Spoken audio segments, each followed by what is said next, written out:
Oke, ya selamat malam ya, selamat bertemu di mata kuliah perdana ya hari ini ya. Ini mata kuliahnya judulnya apa saya sampai lupa judulnya apa ini? Bentar. Analisis metode analisis dan penulisan kasus. Apa ini ya?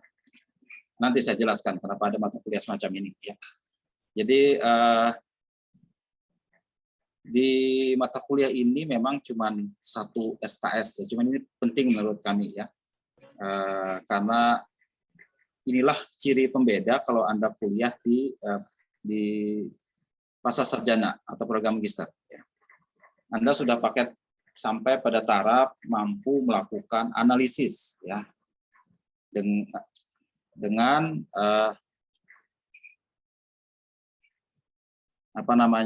dengan kemampuan berpikir yang sudah tingkat tinggi, ya. Itu perlu apa yang dinamakan higher order thinking skill. Jadi di tingkat sarjana pun sebenarnya sudah sampai ke situ. Cuman kalau di tingkat magister itu berarti sudah lebih dari di tingkat sarjana dalam artian sudah pada level 8 kalau BKKN itu menjadi pengambil keputusan yang didasarkan pada pertimbangan atau adjustment yang matang. Nah, untuk itu ya, kalau Anda belajar di program magister berarti kami harus menyiapkan Anda untuk itu, mengambil keputusan, membuat pertimbangan secara logis, kritis dan analitis untuk masalah yang dihadapinya dengan menggunakan ilmu pengetahuan yang dikuasai. Nah, berarti kami harus menyiapkan itu. Ya, metode pembelajaran dan lain sebagainya juga harus diarahkan ke situ. Nah, mata kuliah kita yang ini gunanya adalah untuk memberikan semacam pedoman atau panduan dalam kita menghadapi metode pembelajaran yang menggunakan kasus, ya, studi kasus. Studi kasus nanti saya terangkan ya kenapa itu digunakan di tingkat magister, karena itu adalah suatu bentuk simulasi permasalahan di dunia nyata, ya, dalam konteks manajerial.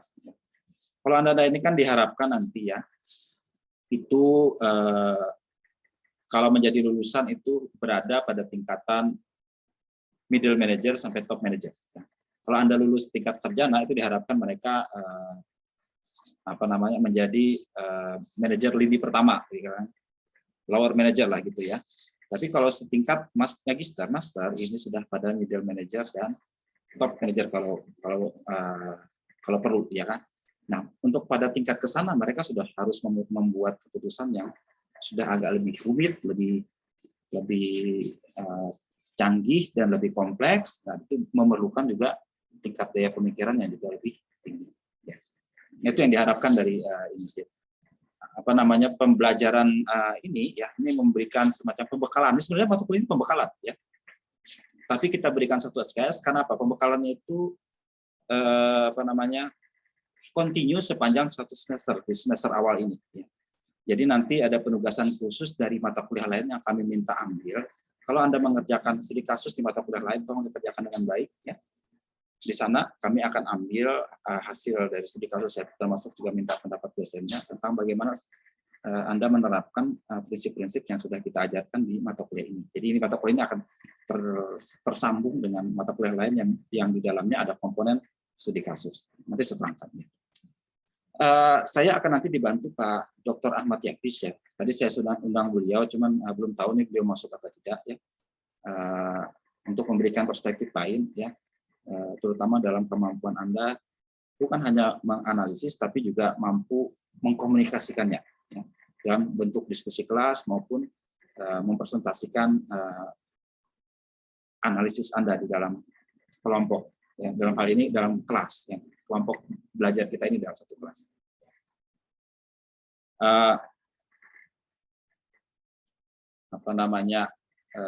Nanti kita formatnya tidak terlalu serius, di sini hanya sekedar sharing, nanti akan banyak mengobrol. Kalau Pak Yakis ada nanti saya ajak beliau diskusi banyak mengenai berbagai macam hal, terutama dalam kemampuan mahasiswa untuk melakukan daya analisis dan juga kemampuan presentasinya.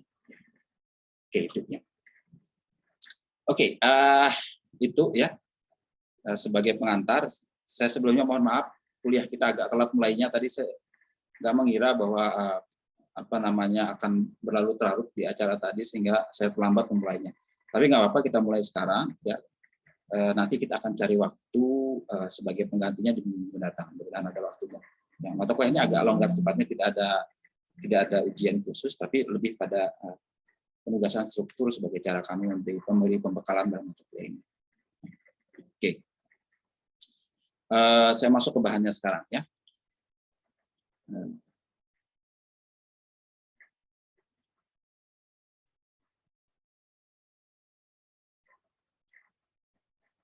Jadi nama mata kuliahnya ini metode analisis dan penulisan kasus. Ya. Ini mata kuliah yang sama diajarkan di program Magister Akuntansi di UI. Ya, kita mengambil format sama di sana karena apa namanya mungkin mereka menganggap ini penting dan kami juga setuju bahwa ini penting. Ya, diajarkan khusus meskipun cuma dalam satu SKS. Ya. Jadi bagaimana kita melakukan proses analisis, menuliskannya dan mempresentasikannya seperti apa untuk kasus case tadi. Ya. Untuk bukunya tadi saya sudah sharing ya di WA group kita ada bukunya ya. Mohon maaf, buku kita kebanyakan dalam bahasa Inggris ya. Jadi tolong membiasakan itu ya. Kurang-kurang sedikit nanti harus dibetulkan ya kan. Kita juga punya prasyarat bahwa Anda sekalian itu lulus di TOEFL paling tidak di level 450 ya. Jadi kalau ada kurang-kurang boleh khusus dulu ya. Dan juga kami membiasakan di kelas ya, terutama textbooknya dalam bahasa Inggris ya. Tapi diterangkan masih dalam bahasa Indonesia, tenang saja. Untuk yang masih baru sekarang, nanti di akhir semester nanti mungkin kami adakan tes TOEFL khusus untuk diagnostik kemampuan Anda seperti apa. Kalau sudah bagus, oke diteruskan, tidak perlu ada. Tapi kalau ada kurang, diminta memperbaiki atau ikut kursus dan sebagainya, sehingga kalau dites lagi nilainya sudah bagus. Ini syarat minimal 150 di TOEFL. Oke, masuk ke bahan ya. Jadi kenapa kita di program Magister umumnya, di program MBA, program MM, kemudian di program Master of Accounting seperti ini menggunakan studi kasus. Ya. Kenapa kita menggunakan studi kasus case study dalam cara kita mempelajari? Ya. Anda mungkin sudah kenal ya studi kasus di kuliah-kuliah sebelumnya dan agak bingung dengan mata kuliah ini. Ya, apa cara ngajar pakai kasus seperti itu? Ya. Karena memang caranya berbeda dengan kuliah biasa, ya kuliah biasa dengan tatap muka, di mana dosen menerangkan bahannya, Anda secara pasif menyimaknya dan mungkin secara aktif ikut dalam diskusi setelah mempelajari topik tertentu. Ya. Tapi itu sifatnya lecturer, ya kuliah biasa, perkuliahan biasa di mana ada dosen dan ada mahasiswanya, di mana dosen mengambil peran lebih aktif mentransfer pengetahuan kepada mahasiswa. Pengetahuan biasanya sudah terstruktur, tinggal diajarkan berurutan menurut struktur tertentu. Ya. Kuliah atau lecture itu terutama mengajarkan apa yang harus Anda pelajari, what to think, apa yang Anda pikir perlu dipikirkan, ya, what-nya. Tapi tentang how-nya, bagaimana Anda seharusnya berpikir, itu nggak diajarkan, ya. Hanya diajarkan apa bahannya, tapi bagaimananya itu nggak diajarkan. Bagaimana how to think dari mempelajari bahan tersebut. Konten dari perkuliahan biasa, baik itu dengan cara langsung tatap muka atau melalui web atau dalam buku atau dan sebagainya, itu pada umumnya memberikan teori, ya, kemudian kerangka kerja, framework, konsep, fakta, formula, opini atau pendapat ahli tentang suatu subjek. Jadi bahan kontennya, ya, konten dari pengetahuan yang disampaikan, ya, apa yang harus dipikirkan dan dipelajari oleh mahasiswa. Ya. Tapi dalam berbagai macam pengetahuan, ya, apa saja itu nggak cukup, ya. Tentang kontennya itu nggak cukup karena terutama ilmu-ilmu yang berkaitan dengan praktek, ya, dengan praktek yang harus dia kerjakan sehari-hari. Itu di dalam ilmu bisnis, dalam ilmu kedokteran, dan juga engineering. Ya. Mereka itu ilmu praktek. Ya. Kalau ilmu praktek hanya diajari teori saja, orang nggak akan bisa. Jadi harus diajari bagaimana praktek seharusnya. Ya. Nah, bagaimana dengan seorang manajer? prinsip manajerial adalah seperti ini. Tapi itu kan begitu. Tapi kalau kita melakukan bagaimana? Ya. Itu sama aja Anda belajar menyetir mobil, Anda tahu teorinya tentang mobil, ya, tapi nggak pernah belajar menyetirnya. Ya percuma, ya kan? Nah itu, ya. Jadi pengetahuan itu harus lengkap antara what, ya, dan how. Ya, what itu kalau dalam istilah ini ya apa? Declarative knowledge dalam bahasa Inggrisnya, pengetahuan yang sifatnya deklaratif. Sedangkan how itu adalah procedural knowledge. Prosedur apa yang harus dilakukan untuk melakukan itu sesuatu. Nah, jadi Anda harus mengetahui bagaimana menerapkannya, apply the knowledge in the real world. Ya, di dunia nyata seperti apa. Ya. Sehingga untuk itu Anda perlu tahu praktek di situasi nyata seperti apa yang sama dengan sekarang. Tapi kan Anda belajar bisnis, belajar akuntansi itu kan sebenarnya bukan objek yang konkret, ya kan? Kalau orang-orang yang di kedokteran atau di teknik atau di engineering itu kan ada bahannya yang mereka bisa jadikan praktek. Ya. Kalau dokter ya harus praktek di rumah sakit berhadapan dengan pasien, menghadapi berbagai macam kasus penyakit, ya itu adalah praktek mereka. Tapi kalau kita manajemen dan akuntansi ini berkaitan dengan dunia bisnis, ya.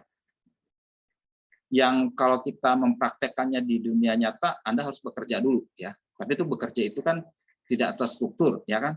Nah, sementara kita kuliah itu harus komplit antara pengetahuan apa yang dipelajari dengan apa yang dipraktekkan.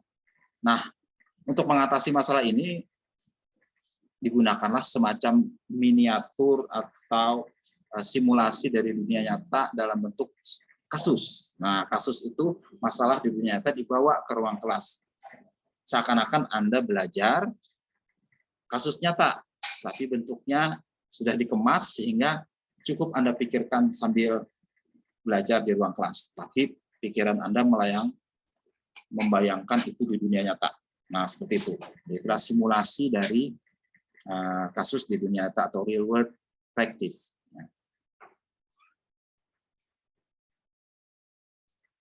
Nah, apa skill yang harus kita punyai kalau kita menggunakan metode kasus? Ya, ada 3 kalau menurut buku yang kita pelajari, ada 3 skill atau keterampilan yang harus kita punyai. Pertama, harus mampu membaca kasus itu, ya, dan memaknainya sehubungan dengan isu-isu kunci atau pertanyaan kunci yang ditanyakan. Dan biasanya itu masih terkait dengan konten tertentu. Biasanya kita mempelajari topik tertentu, kemudian ada kasus di belakangnya. Kasus ini biasanya ada representasi dari konsep yang kita pelajari. Dan harusnya tidak terlepas dari yang konsep yang kita pelajari itu. Begitu kita menghadapi kasus itu, kita harus kilas balik, mengulang kembali, menyimak kembali, mendalami kembali konsep yang dipelajari yang diterapkan dalam kasus ini. Kadang-kadang konsep itu campur aduk, ya. Tercampur aduk, maksudnya ada di bab ini, ada di bab sana, ya. Tapi itu boleh digabungkan. Yang intinya adalah harus dimaknai sesuai dengan yang diminta. Ya.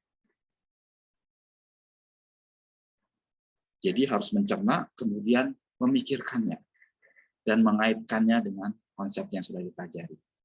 Jadi kalau dalam konteks psikologi pendidikan, ya, begitu seseorang menghadapi kasus, ya, dia mempelajari yang di depan, sekaligus menarik memori mengenai prior knowledge, mengenai pengetahuan yang sudah dia punya sebelumnya. Lebih bagus lagi, sebelum menghadapi kasus, kita sudah punya kerangka berpikir yang bagus. Ya. Itulah makanya di dalam bisnis biasanya dibuat jelas dulu kerangka berpikirnya seperti apa, begitu menghadapi kasus akan mudah. Ya. Bedanya orang kuliah dengan orang tidak kuliah adalah orang yang kuliah itu punya struktur berpikir yang sudah sistematis. Ya. Struktur berpikir yang sudah sistematis, dan begitu menghadapi situasinya dia akan gunakan struktur berpikir itu dengan lebih terstruktur. Orang yang tidak kuliah mungkin dia belajar dari pengalaman yang dihadapi, itu mungkin tidak terstruktur. Ya.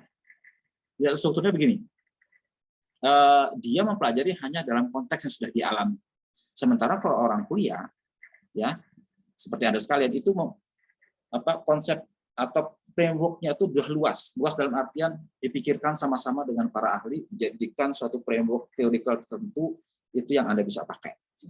Harapannya mereka yang kuliah berbeda dengan orang yang tidak kuliah karena dia mampu menggunakan struktur pengetahuan tertentu yang memudahkan dia dalam menghadapi situasi tertentu dalam dunia nyata.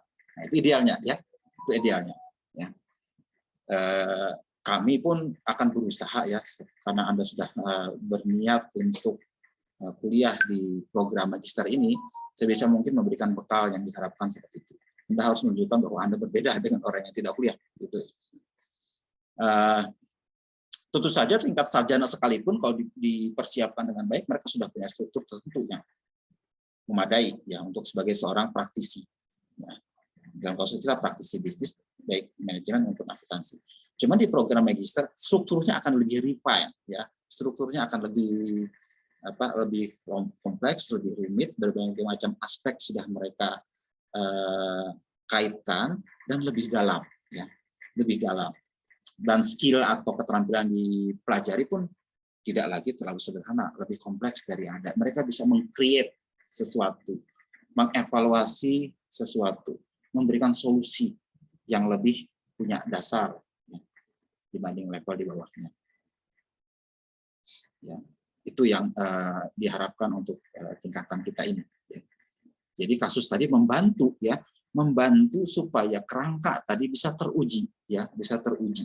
Kerangka berpikir, kerangka konseptual, kerangka teoritis yang sudah dipelajari itu bisa teruji melalui kasus-kasus yang kita hadapi. Ya. Makanya kalau belajar MBA di Harvard, ya dulu yang paling top kan MBA di dunia di Harvard. Harvard lah yang dulu mempunyai merintis cara mempelajari bisnis dengan metode kasus, karena mereka menganggap harus diajarkan kasus nyata di kelas ini seperti apa. Kita nggak belajar dari teori saja, kita harus belajar dari kondisi di lapangan seperti apa. Balik ke sini lagi, selain punya kemampuan memaknai kasus dan mengikuti apa yang diminta dari kasus itu, mahasiswa juga harus mampu mengkomunikasikan pemikiran mereka secara efektif dalam diskusi kelas. You have to able to communicate your thinking effectively in a class discussion. Ya.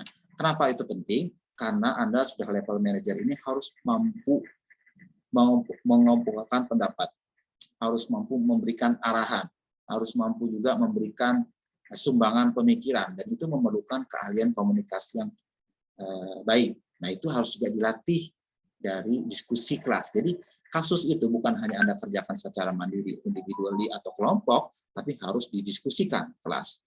Pengalaman saya mengajar di tingkat magister, ya, itu diskusi kelas ini adalah wahana yang baik buat belajar. Bahkan saya pun ya belajar dari diskusi yang ada muncul di dalam kelas. Ya, itulah menariknya kalau mengajar di tingkat magister kalau buat kami.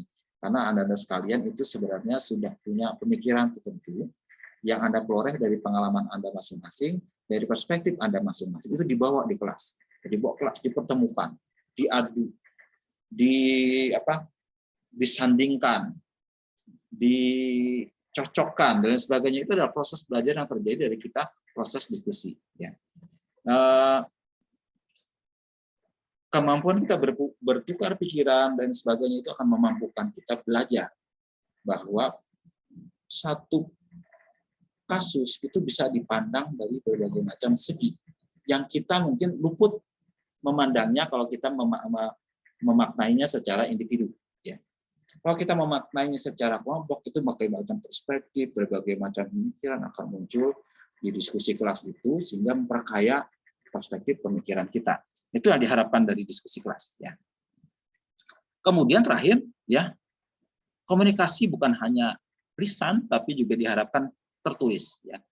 Bisa mampu menulis tanggapan yang persuasif. Apa itu persuasif? Yang meyakinkan. Ya, tentang pertanyaan yang berkait dengan kasus yang dihadapi. Kita sebagai seorang praktisi, ya, sebagai seorang profesional, itu amat penting menguasai skill komunikasi. Ya. Punya kemampuan untuk menyampaikan secara lisan, secara tertulis pun bisa. Ya.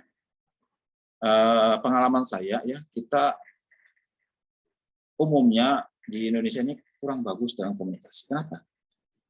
Dalam komunikasi lisan kita tidak dibiasakan berbicara. Ya. Budaya kita juga kurang cocok untuk itu karena kita tidak mengizinkan seseorang bicara terlalu banyak. Ada kekuasaan tertentu yang lebih tinggi yang kita sungkan untuk melawannya. Kita, kalau bawahan lebih baik diam saja. Tapi itu punya efek bahwa kita tidak terlatih untuk menyampaikan sesuatu secara lebih meyakinkan, ya, karena tidak terlatih. Seseorang menguasai skill tentu kalau dia sering latihan. Nah, kalau budaya yang tidak mungkin seperti itu, ya kita punya sedikit kesempatan saja untuk situ. Ya. Saya sendiri amat terasah kemampuan seperti ini karena saya bekerja sebagai dosen. Dulu kenapa saya memilih karir sebagai dosen? Ya, karena terus terang saya dulu nggak bisa berbicara. Saya gugup atau fobia kalau saya berbicara di depan umum. Ya, dulu saya nggak bisa membayangkan saya bisa berbicara baik di depan Anda sekalian seperti ini. Ya, tapi itu dari kemauan saya ini harus diperbaiki. Saya nggak bisa seperti ini terus kalau saya pemalu, ya, gugup dan sungkan berbicara di depan umum seperti ini, saya nggak akan maju-maju. Ya. Dengan sadar saya mengambil karir sebagai seorang dosen, karena dosen itu dia harus berbicara di depan umum, di depan mahasiswa hari demi hari. Lama-lama saya terasah juga, lama-lama saya nggak gugup sama sekali. Sekarang berbicara seperti saya melakukan tindakan sehari-hari berjalan, menghirup napas segala macam. Ya. Itu karena diasah hari demi hari. Jadi dan itu begitu saya kembali ke dunia profesional, saya kan sebagai dosen sering bolak-balik ya, saya kembali, bahkan sekarang pun harus sesuai dengan konsep kampus Merdeka, kami harus sering aktif di luar, bukan hanya di kampus, dalam aktif menjalankan tugas praktisinya. Seperti acara yang tadi terus terang itu bukan tugas saya sebagai dosen, sebenarnya itu tugas saya sebagai profesional yang ikut menjadi konsultan bagi salah satu badan usaha milik daerah yang harus beraudiensi dengan DPRD. Saya diajak sama mereka sebagai konsultan untuk ikut di situ. Dan kemampuan saya berkomunikasi amat berharga terus terang, ya, karena begitu saya jadi akuntan, saya sempat balik jadi akuntan walaupun di samping sebagai dosen. Sering sekali kami harus mempresentasikan hasil audit kami di depan manajemen atau di depan dewan komisaris atau di depan pimpinan cabang.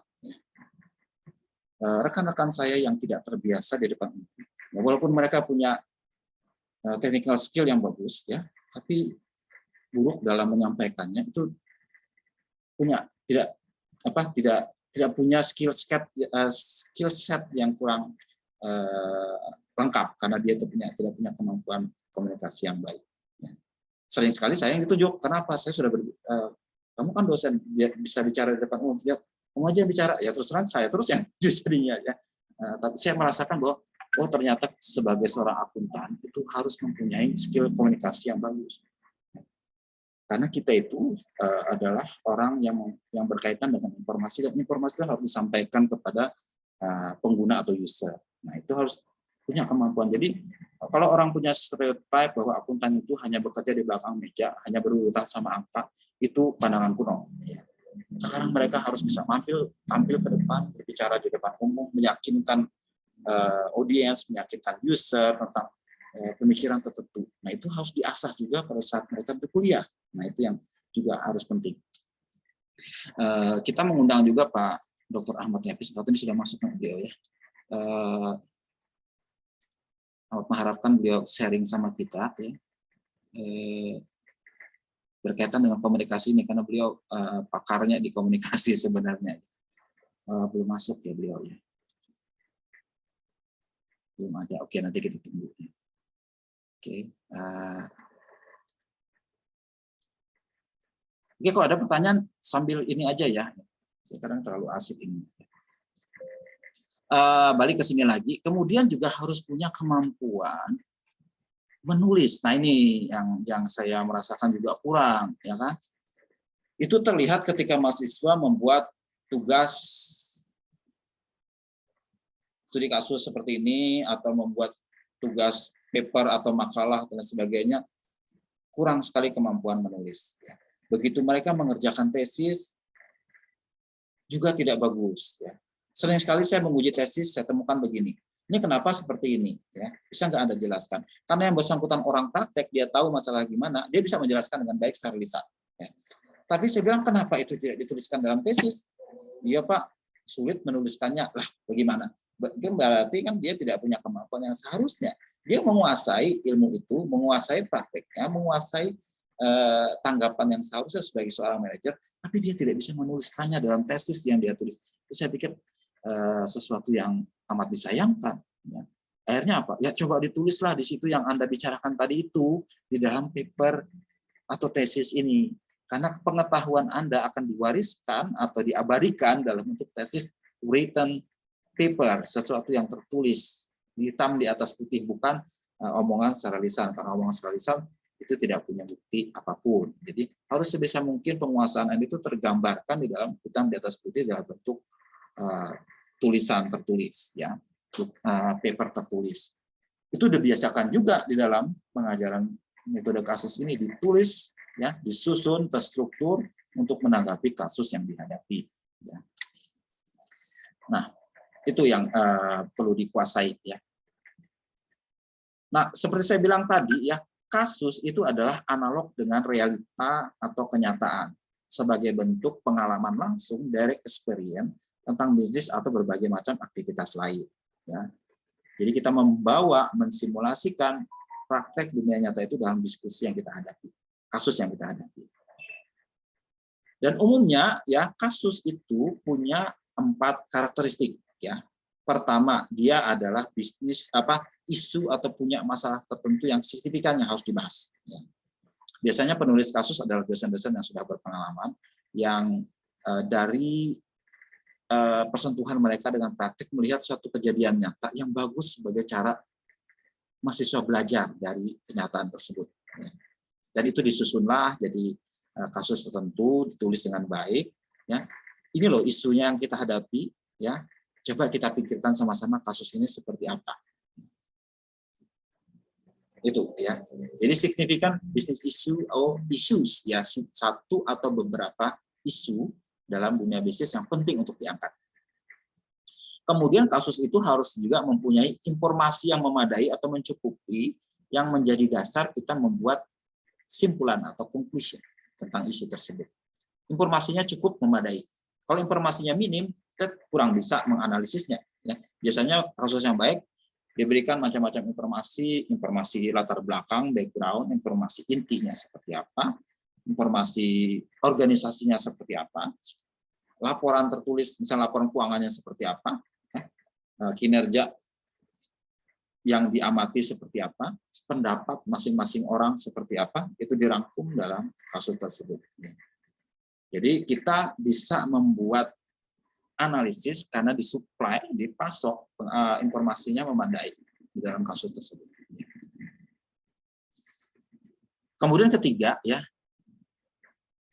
tidak ada kesimpulan yang objektif. Kenapa? Kadang kita bingung ya membaca kasus itu, kadang-kadang ada kritikan ini, tapi ini apa maksudnya? Ya, tidak ada kesimpulan di situ. Ya, jadi dengan kata lain tidak ada jawaban yang betul seperti apa. Ya, tidak ada jawaban yang harusnya seperti apa secara eksplisit. Kita harus memaknai sendiri apa yang harus kita lakukan dengan kasus itu. Ya. Kemudian pengaturan atau organisasinya dalam kasus tersebut itu tidak linear sifatnya, agak acak-acak gitu ya. Dan kita harus menyusunnya kembali dalam struktur tertentu sehingga mudah dimaknai. Ya. Sengaja disusun seperti itu dan memang di dunia nyata juga kadang-kadang sesuatu itu tidak beraturan, ya kan? Kita yang mengaturnya sehingga kita bisa mencernanya dalam bentuk tertentu. Ya. Jadi itu yang harus sadari, jangan bingung nanti kalau membaca kasus ya, Anda tidak menangkap langsung. Memang dia itu dirancang supaya dicerna dengan baik. Dia adalah bahan mentah, bukan barang jadi. Ya. Untuk menjadikan kita dapat pengetahuan dari situ, kita harus mencernanya, memprosesnya. meramunya, kemudian menggodoknya, sehingga jadilah sesuatu yang kita bisa belajar dari situ. Nah, kalau di Harvard Business School ya, itu dia mengambil kasus-kasus dari perusahaan-perusahaan besar, dan itu dijadikan judul. Ya, misalnya Unilever, kasus Unilever, atau kasus McDonald, atau kasus Apple, atau kasus Microsoft, dan sebagainya, ada kasus-kasus tertentu. Dan seringkali begitu mereka lulus, mereka akan sadar, oh ini kasus seperti kasusnya Unilever, ya seperti saya pelajari dulu. Kasusnya mirip seperti ini. Nah, begitu dia memecahkan masalah ini, jadi dia ingat waktu diskusi kelas, ya, apa yang harusnya dilakukan. Ya. Oh, waktu diskusi dulu, kita berpendapat seperti ini, profesor saya atau dosen saya berpendapat seperti ini, dan saya mengambil keputusan seperti ini. Dan dia akan jadi acuan atau reference begitu dia mengambil keputusan di dunia nyata berdasarkan kasus yang dia pelajari. Ya. Itu mereka bisa ingat, oh ini kasus dulu, ini ya, gitu. Dan apa namanya, kasus ini ya kalau kita bandingkan dengan buku teks itu ada bedanya. Ya. Kalau di buku teks, ya seperti saya bilang, buku teks ini menjadi dasar untuk memberikan kuliah atau lecture. Itu dia punya disusun dengan rapi sehingga ada prinsip-prinsip dasar ya disajikan, ada prinsipnya, ada conclusion atau kesimpulannya, kemudian diterangkan dengan baik apa makna dan signifikansi atau kepentingan dari suatu konsep, kemudian konten itu disusun dengan urutan yang logis ya, urutan yang logis. Tapi kalau di kasus itu tidak ada prinsip atau kesimpulan tertentu, hanya disajikan informasi saja. Dan pembaca harus bisa memaknainya sendiri, membangun makna dari kasus tersebut, to construct the meaning of the case. Ya, jadi dia harus memaknai sendiri. Dia bukan sesuatu yang langsung dia bisa pelajari. Kalau di textbook Anda bisa pelajari dengan membaca. Ya. Tapi kalau kasus tidak bisa, harus dicerna dulu, dikerjakan dulu, baru kita bisa belajar. Dan dia menggunakan cara organize disorganization. Maksudnya apa? Sesuatu yang tidak beraturan disusun dengan tidak beraturan supaya orang bisa belajar dari situ. Nah, kalau tadi kita diminta untuk memaknai kasus tersebut, apa yang harus kita lakukan? Teknik apa yang harus kita lakukan untuk itu? Nah, kalau menurut buku ini ya, bukunya William Elliot ini bilang ya, dan ini umumnya digunakan di berbagai macam business school ya. Anda diminta pertama ya, mengenali isu utama apa yang perlu dipecahkan dalam kasus ini. Ini isu apa? Isu ini harus dikaitkan dengan apa yang sudah Anda pelajari. Ya. Ingat-ingat dulu yang pelajari apa. Prinsip-prinsipnya apa. Ya. Supaya bisa nyantol. Ya. Kemudian, kita juga harus mengenali cara yang paling efisien untuk menyelidikinya. Most efficient way to go about investigating it. Ya. Harus ada cara yang efisien. Berbagai macam cara ada, tapi ada yang tidak efisien. Nah, kita cari yang efisien. Ya. Kemudian, setelah kita mengenali isu, kita coba baca kasus itu secara aktif, tapi juga efisien untuk memberikan dasar analisis. Ya. Kita baca ya, secara mendalam, aktif, simak, ya. Atau kalau perlu kita susun ulang, kita kasih tanda atau dibuat apa namanya peta map tertentu yang sesuai dengan pemikiran kita dari hasil pembaca kita atas kasus tersebut. Kemudian ketiga ya, mengikuti langkah analisis untuk sampai pada kesimpulan yang berdasarkan bukti, evidence-based conclusion about isu utamanya dari apa. Kita ada analisis tertentu agar sampai pada kesimpulan.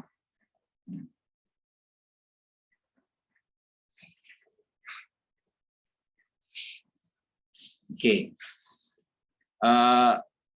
apa namanya? Nah, kasusnya itu sendiri ada macam-macam, ya. Kasus itu macam-macam. Ya. Ada 3 golongan besar kalau kita menggunakan kasus. Pertama, ada kasus yang tergolong meminta kita membuat keputusan, ya. Decision. Kita harus buat keputusan. Harusnya bagaimana ini? Ya. Mau diapain ini? Ya.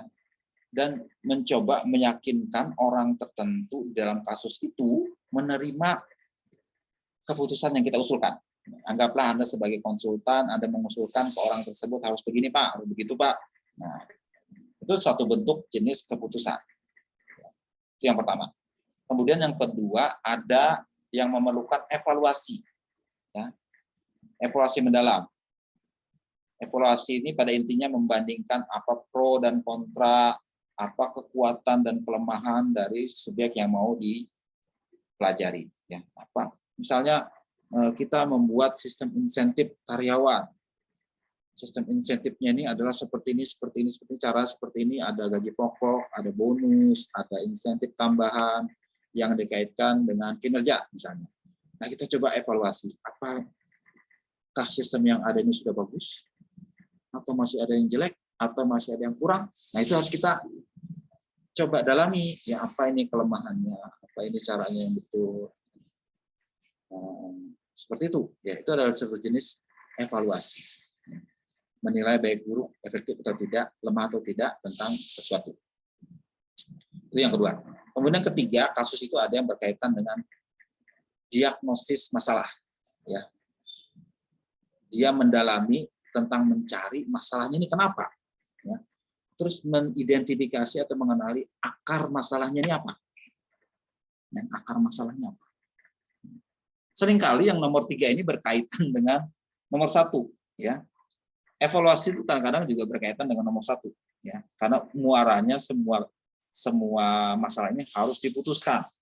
Mau diperbaikinya seperti apa. Nah, itu biasanya campur aduk. Cuman biasanya supaya lebih memudahkan kita menganalisisnya harus dibedakan. Apakah ini keputusan, apakah ini evaluasi, atau problem diagnosis. Karena caranya berbeda, nanti saya terangkan. Caranya berbeda untuk memecahkan kasus ini. Ya. Itu yang diketahui. Ya. Jadi harus paham, ada yang minta kita membuat keputusan, ada yang kita membuat evaluasi, ada yang kita membuat diagnosis. Nah, inilah yang susahnya. Ya. Kita perlu kerangka berpikir yang lumayan canggih untuk bisa memecahkan itu. Ya. Kasusnya seringkali bukan kasus sederhana. Ya. Kasusnya lumayan rumit. Ya. Kadang-kadang kita ragu yang kita bisa sarankan ini apakah bisa jalan, ya. Dan juga mungkin apa yang kita sarankan mungkin tidak sesuai karena konteksnya berbeda. Nah, ini kasus itu punya nuansa kontekstual, ya, yang cukup rumit, yang kita harus bisa sesuaikan dengan baik. Ya. Itulah kalau di ilmu manajemen dan juga di akuntansi itu tidak ada sesuatu yang mutlak. Ya. Semua tergantung, ya tergantung, itu namanya kontingensi. Kita bisa begini, tergantung kondisinya sesuai apa tidak. Ini bisa diterapkan asal ini ada. Kalau ini tidak ada, ini bisa tidak diterapkan, tapi dengan alternatif lain. Nah, itu seperti itu. Jadi tidak ada ilmu eksak di sini, ya. Eksak yang bisa berlaku di berbagai macam situasi, di berbagai macam keadaan, tidak seperti itu, ya. Harus disesuaikan. Nah, ini ya yang harus kita coba pahami, ya. Oke, itu ya. Sepintas dulu ya. Sebelum saya lanjut, adakah pertanyaan sejauh ini? Mohon maaf saya berbicara. Adakah pertanyaan sejauh ini sebelum saya lanjut?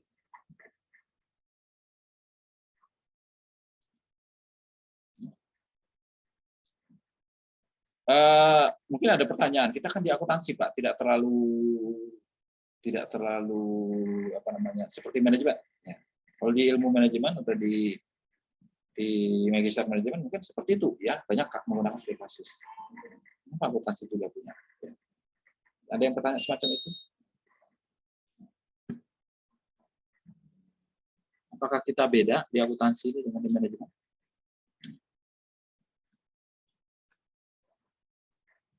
Tetap sama, ya kan? Jawaban saya tetap sama. Kita ini sama-sama dengan manajemen berkaitan dengan ilmu praktek. Ya. Ilmu praktek. Memang beberapa mata kuliah akuntansi itu terlalu teknis, ya, terlalu teknis, mirip seperti ilmu pasti sebenarnya, ya. Misalnya akuntansi keuangan, ya kan. Saya juga mengajar nanti analisis laporan keuangan. Nah, analisis laporan keuangan itu teknis sekali mata kuliahnya, ya. Dan juga tidak terlalu banyak kasus di situ. Walaupun di tingkat advance, di tingkat lanjutnya banyak kasus, karena begitu diterapkan Ya, begitu diterapkan dia punya banyak konteks yang harus bisa diterapkan dalam konteks tertentu. Ya. Di program kita di semester 1 ada analisis informasi keuangan. Ya. Nanti kalau Anda mengambil peminatan audit akuntansi keuangan itu diperdalam lagi dengan akuntansi keuangan analisis keuangan lanjutan. Jadi keuangan lanjutan itu yang lebih banyak kasusnya nanti karena dia sudah pada tahap mengaplikasikannya dalam konteks tertentu. Jadi kita perlu kasus untuk pelajarinya itu. Kalau di akuntansi mata kuliahnya itu ada yang memang harus prinsipal dulu dipelajari karena ada banyak pengetahuan dasar yang sifatnya teknis ya itu dipelajari dulu. Tapi pada tingkatan advance ya begitu diterapkan dalam praktek itu perlu banyak belajar kasus ya banyak belajar kasus. Jadi akuntansi keuangan yang dasar, kalau Anda belajar pengantar akuntansi 1, pengantar akuntansi 2 itu kan terlalu teknis ya. Tidak ada dipelajari situ kasus-kasus yang terlalu nyata. Walaupun banyak kasus yang dipecahkan, tapi kasus teknis, ya bukan kasus yang sifatnya luas, yang menyangkut keputusan, evaluasi, ataupun program diagnostik, tidak ada di situ. Ya. Hanya murni pemecahan soal, pemecahan bagaimana jurnalnya, bagaimana menyusunnya, bagaimana membuat laporannya, bagaimana memperlakukan atau mengakui sesuatu, itu kan lebih terlalu teknis ya. Memang tidak banyak kasus di situ, ya kan. Dulu dosen saya waktu di Australia, saya nggak setuju studi kasus diajarkan di program akuntansi. Kenapa Pak? Ya. What's the matter? Why you have that opinion? Saya tanya begitu kan. Ya ini kita kan ilmu teknis sekali ya, kita nggak belajar kasus ya. Ya memang setuju. Anda kan mengajari penting prinsip seperti akuntansi pengantar, memang tidak banyak kasus di situ. Saya bilang saya setuju. Cuman kalau kita mengajar di jurusan sudah advance, kita harus pakai kasus. Saya bilang gitu. Ya saya setuju juga. Ya kita sepakat hanya. Cuman karena waktu itu saya membantu beliau mengajar, ya saya membantu beliau mengajar. Bahkan saya disuruh ambil alih waktu itu karena beliau sibuk. Udah kamu ambil aja mata kuliah ini, ngajar di jurusan master, ya master tapi untuk mereka yang tidak punya background di bidang akuntansi. Jadi kalau di sana ada MPA, Master of Professional Accountant, ya itu tidak mempersyaratkan mereka harus dari sarjananya akuntansi. Jadi mereka harus belajar dari basic, ya. Belajar akuntansi pengantar dari nol. Ya.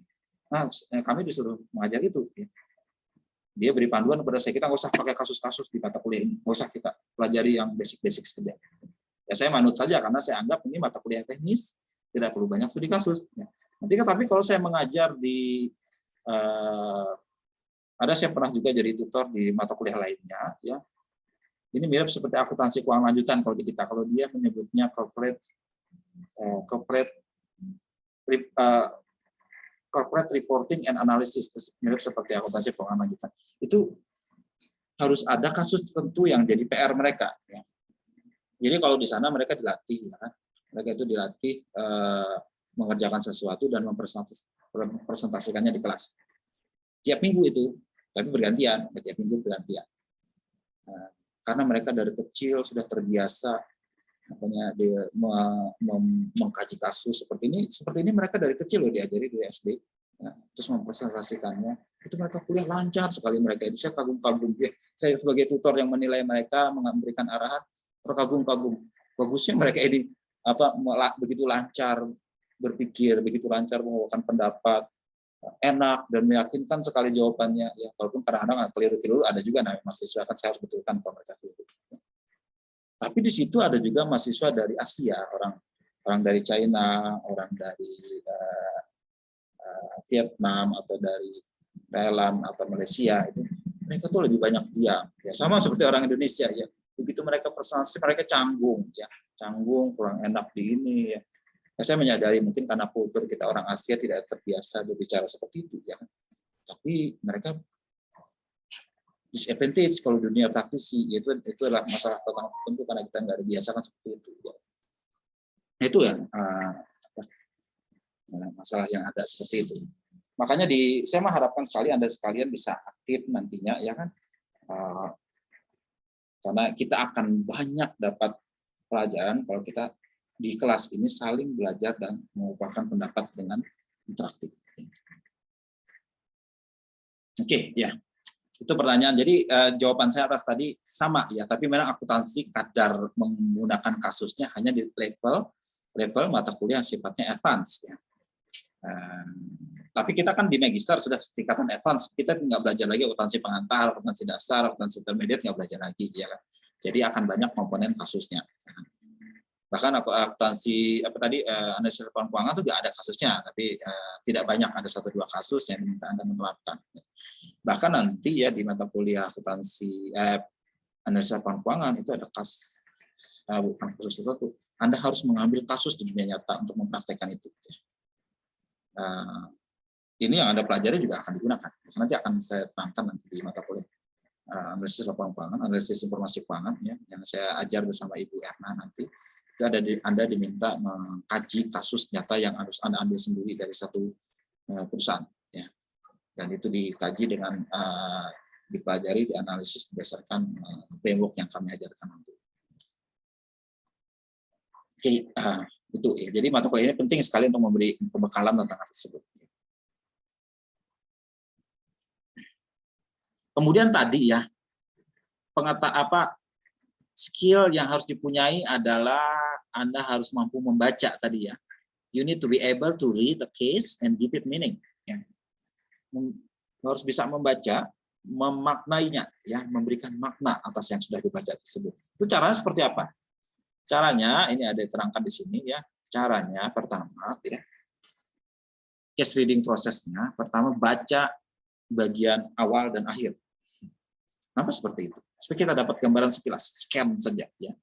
Awalnya seperti apa? Bacalah di bagian-bagian awal, paragraf awal. Terus loncat langsung ke bagian belakang. Supaya Anda punya gambaran ini tergolong kasus yang mana? Kasus yang mana? Apakah tadi meminta Anda membuat keputusan, atau meminta Anda membuat evaluasi, atau meminta Anda membuat pemetaan atau diagnosis masalah. Itu bisa tergambarkan dari paragraf awal dan akhir. Ya. Sekedar kita mengetahui ini apa. Kemudian setelah itu baru kita lihat bagian yang lain. Ini juga secara cepat saja, quick look aja. Quick look itu gambaran sepintas saja. Kita baca bagian-bagiannya, kemudian kita lihat exhibit atau tabel-tabel atau gambar-gambar yang ada untuk menentukan ini tentang apa ini informasi. Nah, tujuannya adalah untuk mempelajari informasi yang ada dalam kasus, ya, dan janganlah terlalu terpaku pada bagian-bagian, cukup lewati saja, ya, cukup apa, nanti mendalaminya nanti cukup memberikan gambaran tentang apa saja. Ya. Janganlah menghafalkan tentu dari konten itu, cuma sekali melihat Anda punya gambaran apa. Kemudian stop, ya, nomor 3 stop dulu, ya, kenapa stop dulu, ya. Ini sekarang Anda harus berpikir, ya.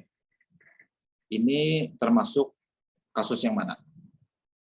Kemudian siapa karakter orang-orang tertentu yang terlibat dalam kasus ini, dan apa ketidakpastian utama dalam kasus ini.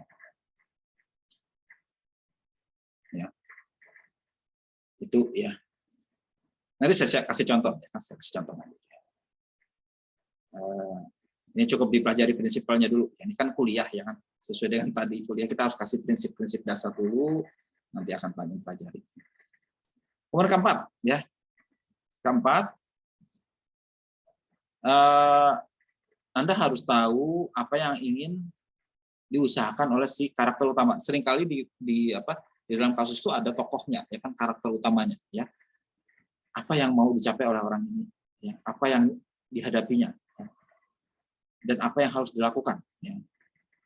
Dan itu Anda harus membuat daftarnya apa yang harus Anda ketahui tentang situasi itu, ya. Nggak apa-apa salah-salah dulu, nanti akan kita perbaiki kemudian.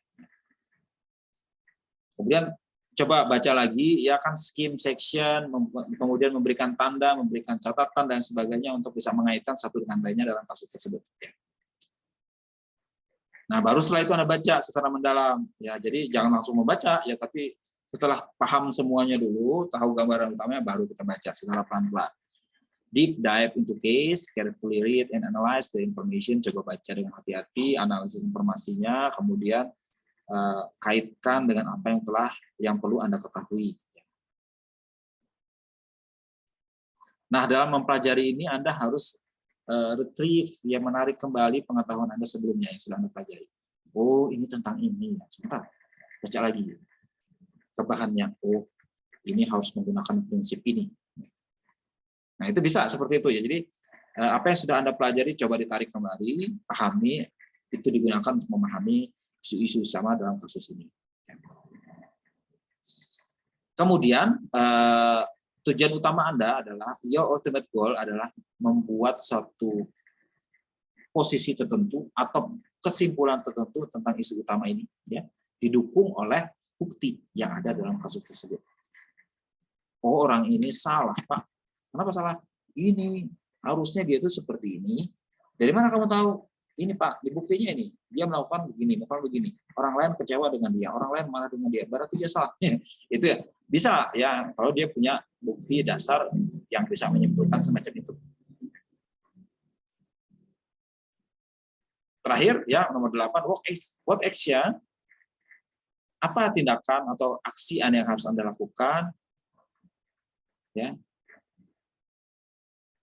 yang mendukung posisi Anda atau yang mengarahkan posisi Anda. What action does your position support or require? Ya.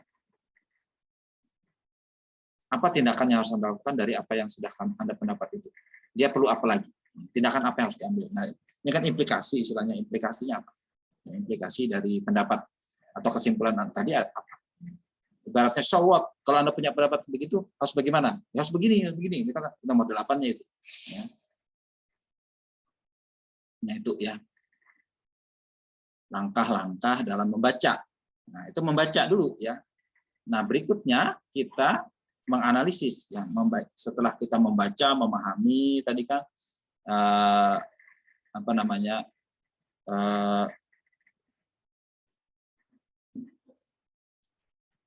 Mengambil posisi dan sebagainya ya kan. Tapi perlu diingat juga bahwa kasus itu memang tidak ada saklek jawabannya harus begini, enggak ya. Tapi umumnya prinsip-prinsip dasarnya ada ya. Tidak ada jawaban yang objektif, no objectively right answer to the case. Tidak ada jawaban yang sempurna sekali dalam kasus ini, tapi jawaban yang baik adalah yang harus didukung oleh bukti yang mendukungnya dari kasus yang ada ini. Artinya apa? Yang Anda bilang begitu kenapa? Itu harus dipahami ya. Karena dalam dunia nyata juga gitu. Dalam dunia nyata kadang-kadang kita tidak punya clue, tidak punya tanda-tanda apa yang benar. Ya. Tapi kita harus punya dasar. Kenapa Anda bilang begitu? Kenapa Anda harus melakukan seperti itu? Saya punya dasar. Sebabnya adalah ini. Itu yang orang bisa yakin jawaban Anda meyakinkan. Karena harus didukung sama bukti atau fakta yang ada dalam kasus yang dihadapi. Ya. Itu penting karena kita berargumen atau mengajukan pendapat satu dengan lainnya, yang paling kuat mana? Yang paling ada bukti yang mendukung itu.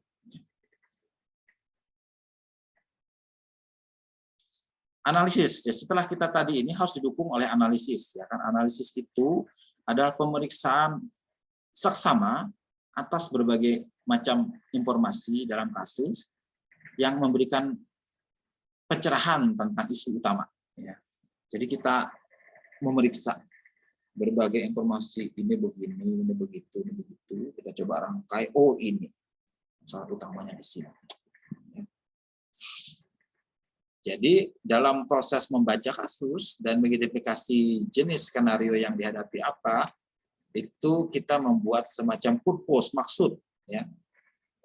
Dan maksud ini harus menuju ke lebih dalam, ya bukan hanya kulit luar, tapi masuk ke dalam lagi, sehingga mencari inti masalahnya itu kenapa. Misalnya tadi ya, kita coba baca, ini kasus ini tergolong yang mana? Oh, ini tergolong keputusan, it's decision. Meminta kita membuat keputusan. Keputusan seperti apa? Nah, coba kita cari tahu, keputusan apa ini? Kriteria apa yang untuk membuat keputusan? Kemudian kalau keputusannya seperti itu, apa bukti yang bisa kita gunakan untuk kriteria kita? Ya. Kemudian kita analisis lagi bukti yang berkaitan dengan kriteria itu. Kemudian masuk ke dalam lagi, keputusan yang kita ambil yang mana? Yang paling didukung oleh bukti. Nah, seperti itu. Ya. Seperti saya kemarin ya, saya ini berkaca dari pengalaman saya barusan ya, kami diminta menjadi konsultan salah satu pemerintah daerah tentang apa yang harus dilakukan dengan salah satu perusahaan milik daerah. Jadi kita harus membuat keputusan, ini salah satu jenis keputusan ya. Berapa kita harus menambah modal ini perusahaan. Kasarnya begitu masalahnya. Itu yang masalah yang saya harus coba pecahkan. Nah, saya coba berpikir di situ ya. Berarti ini jenis keputusan adalah membuat keputusan. Nah, apa sekarang opsinya? Dia minta sebesar ini, 100 miliar. Tapi kan ada pembatasnya, ya. Mana yang kita harus dihulukan, ya kan? Kita punya range waktu tertentu, ya. Maka kita pelajari rencana bisnisnya seperti apa, ya kan? Apa yang manajemen harapkan, apa yang manajemen bisa, apa opsi yang tersedia, ya kan? Lama, akhirnya berapa proses, akhirnya ketemu 3 opsi, ya. Opsi pertama sesuai dengan keadaan saat ini. Opsi kedua dengan merubah tarif yang mau dikenakan perusahaan ini, karena dia rugi terus sekian lama, tidak pernah menguntungkan karena ternyata tarif yang digunakan tarif lama, tarif yang sudah sekian tahun nggak pernah diubah. Ya. Nah sekarang kami ketemu masalahnya, berarti ini perusahaan kalau mau tetap lanjut lagi harus dibaiki pendapatannya. Karena setelah dianalisis, cost-nya lebih besar dari pendapatan. Nah, kalau pemerintah mau perusahaan ini hidup terus, ya jangan dibiarkan. Ya. Cost itu nggak dihindari, karena cost itu inputnya harga pasar dan sebagainya. Dia perlu harus beli alat, beli bahan, beli peralatan, tenaga kerja, dan sebagainya. Itu sesuai dengan ini, naik terus tiap tahun. Nah, kalau tarif nggak bisa dinaikkan terus, ya rugi terus perusahaan. Ya kan? Nah, akhirnya ketemu masalah seperti itu. Sekarang opsinya apa? Opsinya ada satu. Pertama yang sekarang, gas tidak layak. Kalau kita nggak perbaiki kondisi sekarang, tetap tidak layak. Perusahaan ini akan bangkrut, tutup dalam waktu sekian tahun. Untuk kedua, perbaiki tarifnya. Nah, kalau perbaiki tarifnya macam-macam lagi tersedianya. Mau tarif berapa? Ada berbagai jenis tarif. Ada yang tarifnya sifatnya potong rata, atau tarif variabel berdasarkan jenis pelanggan. Nah, waktu itu kita sebagai konsultan harus mengajukan nih opsinya seperti ini. Tolong manajemen pikirkan, tolong kepala daerah pikirkan. Aja ketemulah waktu itu rapat, ya kepala daerah juga ada di situ. Kami sodorkan ini loh Pak pilihannya. Bapak pilih yang mana? Ya. Supaya perusahaan ini mau tumbuh terus, kita harus beri pilihan semacam ini. Ya kan? Kalau Bapak mau kasih penambahan modal dari perusahaan ini, syaratnya harus perbaiki dulu kondisinya, kalau enggak duit Bapak akan melayang, nggak ada kembali uang itu. Maksudnya uang pemerintah daerah tadi itu, ya kan, nggak akan ada artinya. Ibarat membuang garam ke lautan, ya. Kalau situasinya nggak ada perbaiki, ya seperti itu. Ya, itu yang kami coba kasih solusi. Akhirnya setelah pikir-pikir, pilihlah opsi kedua. Walaupun sebenarnya nggak setuju saya. Dia punya opsi yang lebih baik, cuma manajemen nggak berani ngambil. Dan itu ada supporting evidence. Sekarang saya balik nanya, kenapa Bapak milih yang opsi 2? Padahal itu bukan sesuatu yang menguntungkan. Enggak Pak, kita punya masalah. Ya, dia punya evidence yang mendukung itu. Punya masalah apa? Punya masalah teknis Pak. Kalau kita mengambil opsi itu secara teknis sulit dilakukan. Kenapa? Karena konteksnya begini itu. Saya nggak langsung bisa percaya, harus cerna dulu. Betul nggak? Bukti dia itu seperti itu. Waktu itu kepala daerah menyerahkan saja kepada kami, terserah pilihan seperti apa, kalau itu dirasa baik silahkan pikirkan. Nah berarti saya harus coba ini kan dengan si manajemennya tadi itu, si direkturnya tadi ya. Kenapa Pak nggak diambil? Kita punya pilihan yang lebih baik. Kenapa itu punya konsekuensi seperti ini. Oke. Ya karena kami hanya sebagai konsultan, dia yang memutuskan, ya sudah ya.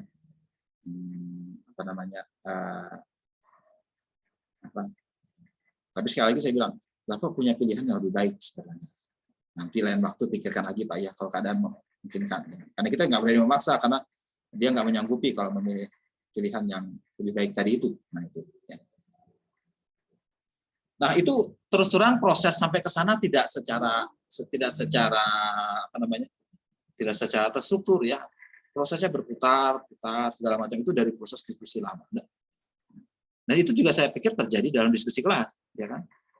Diskusi kelas, syaratnya diskusi kelasnya hidup, interaktif, dan semua perspektif diuji dan ditantang. Nah, kalau kasus yang nyata saya hadapi tadi itu dibikin kasus di kelas, ya kan, dan semua orang berpendapat seperti itu akan bagus, ya kan? Saya berpikir nanti suatu saat saya akan buat kasus itu jadi kasus nyata, ya, yang saya bawa di kelas. Saya minta izin nanti ke yang bersangkutan, boleh nggak saya bawa ini sebagai case study? Itu kasus menariknya. Kasus menarik yang perusahaan bisa putuskan. Tapi itu masih berjalan. Saya tidak tahu itu efektif atau tidak. Ya, mungkin ada perlu berapa waktu ke depan untuk menilai apakah keputusan diambil itu sudah tepat atau tidak. Pada intinya gitu ya. Kita coba cari, itu kan proses kreatif ya. Kalau menghadapi masalah, bukalah opsinya, pikirkan masing-masing opsi, tawarkan opsi tadi, ambil alternatif terbaik yang mana ya. Kalau alternatif itu diambil, kenapa? Nah, seperti itu. Nah, itu harus komprehensif berpikirnya.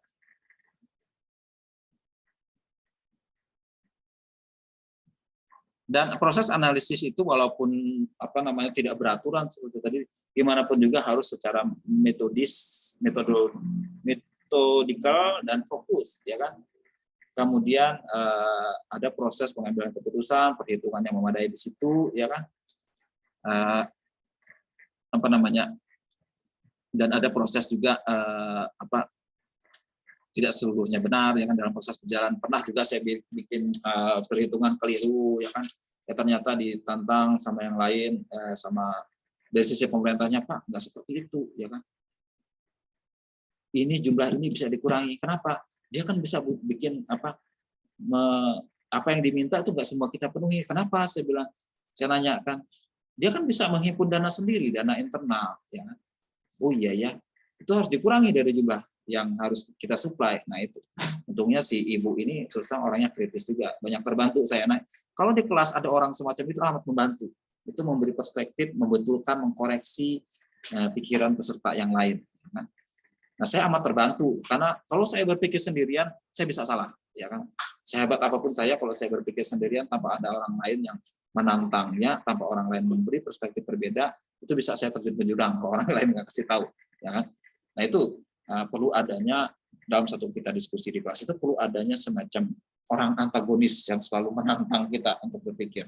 Ya, kadang-kadang orang antagonisnya akan menyadarkan kita, oh iya ya itu belum saya pikirkan, oh iya ya itu belum saya pahami sebelumnya.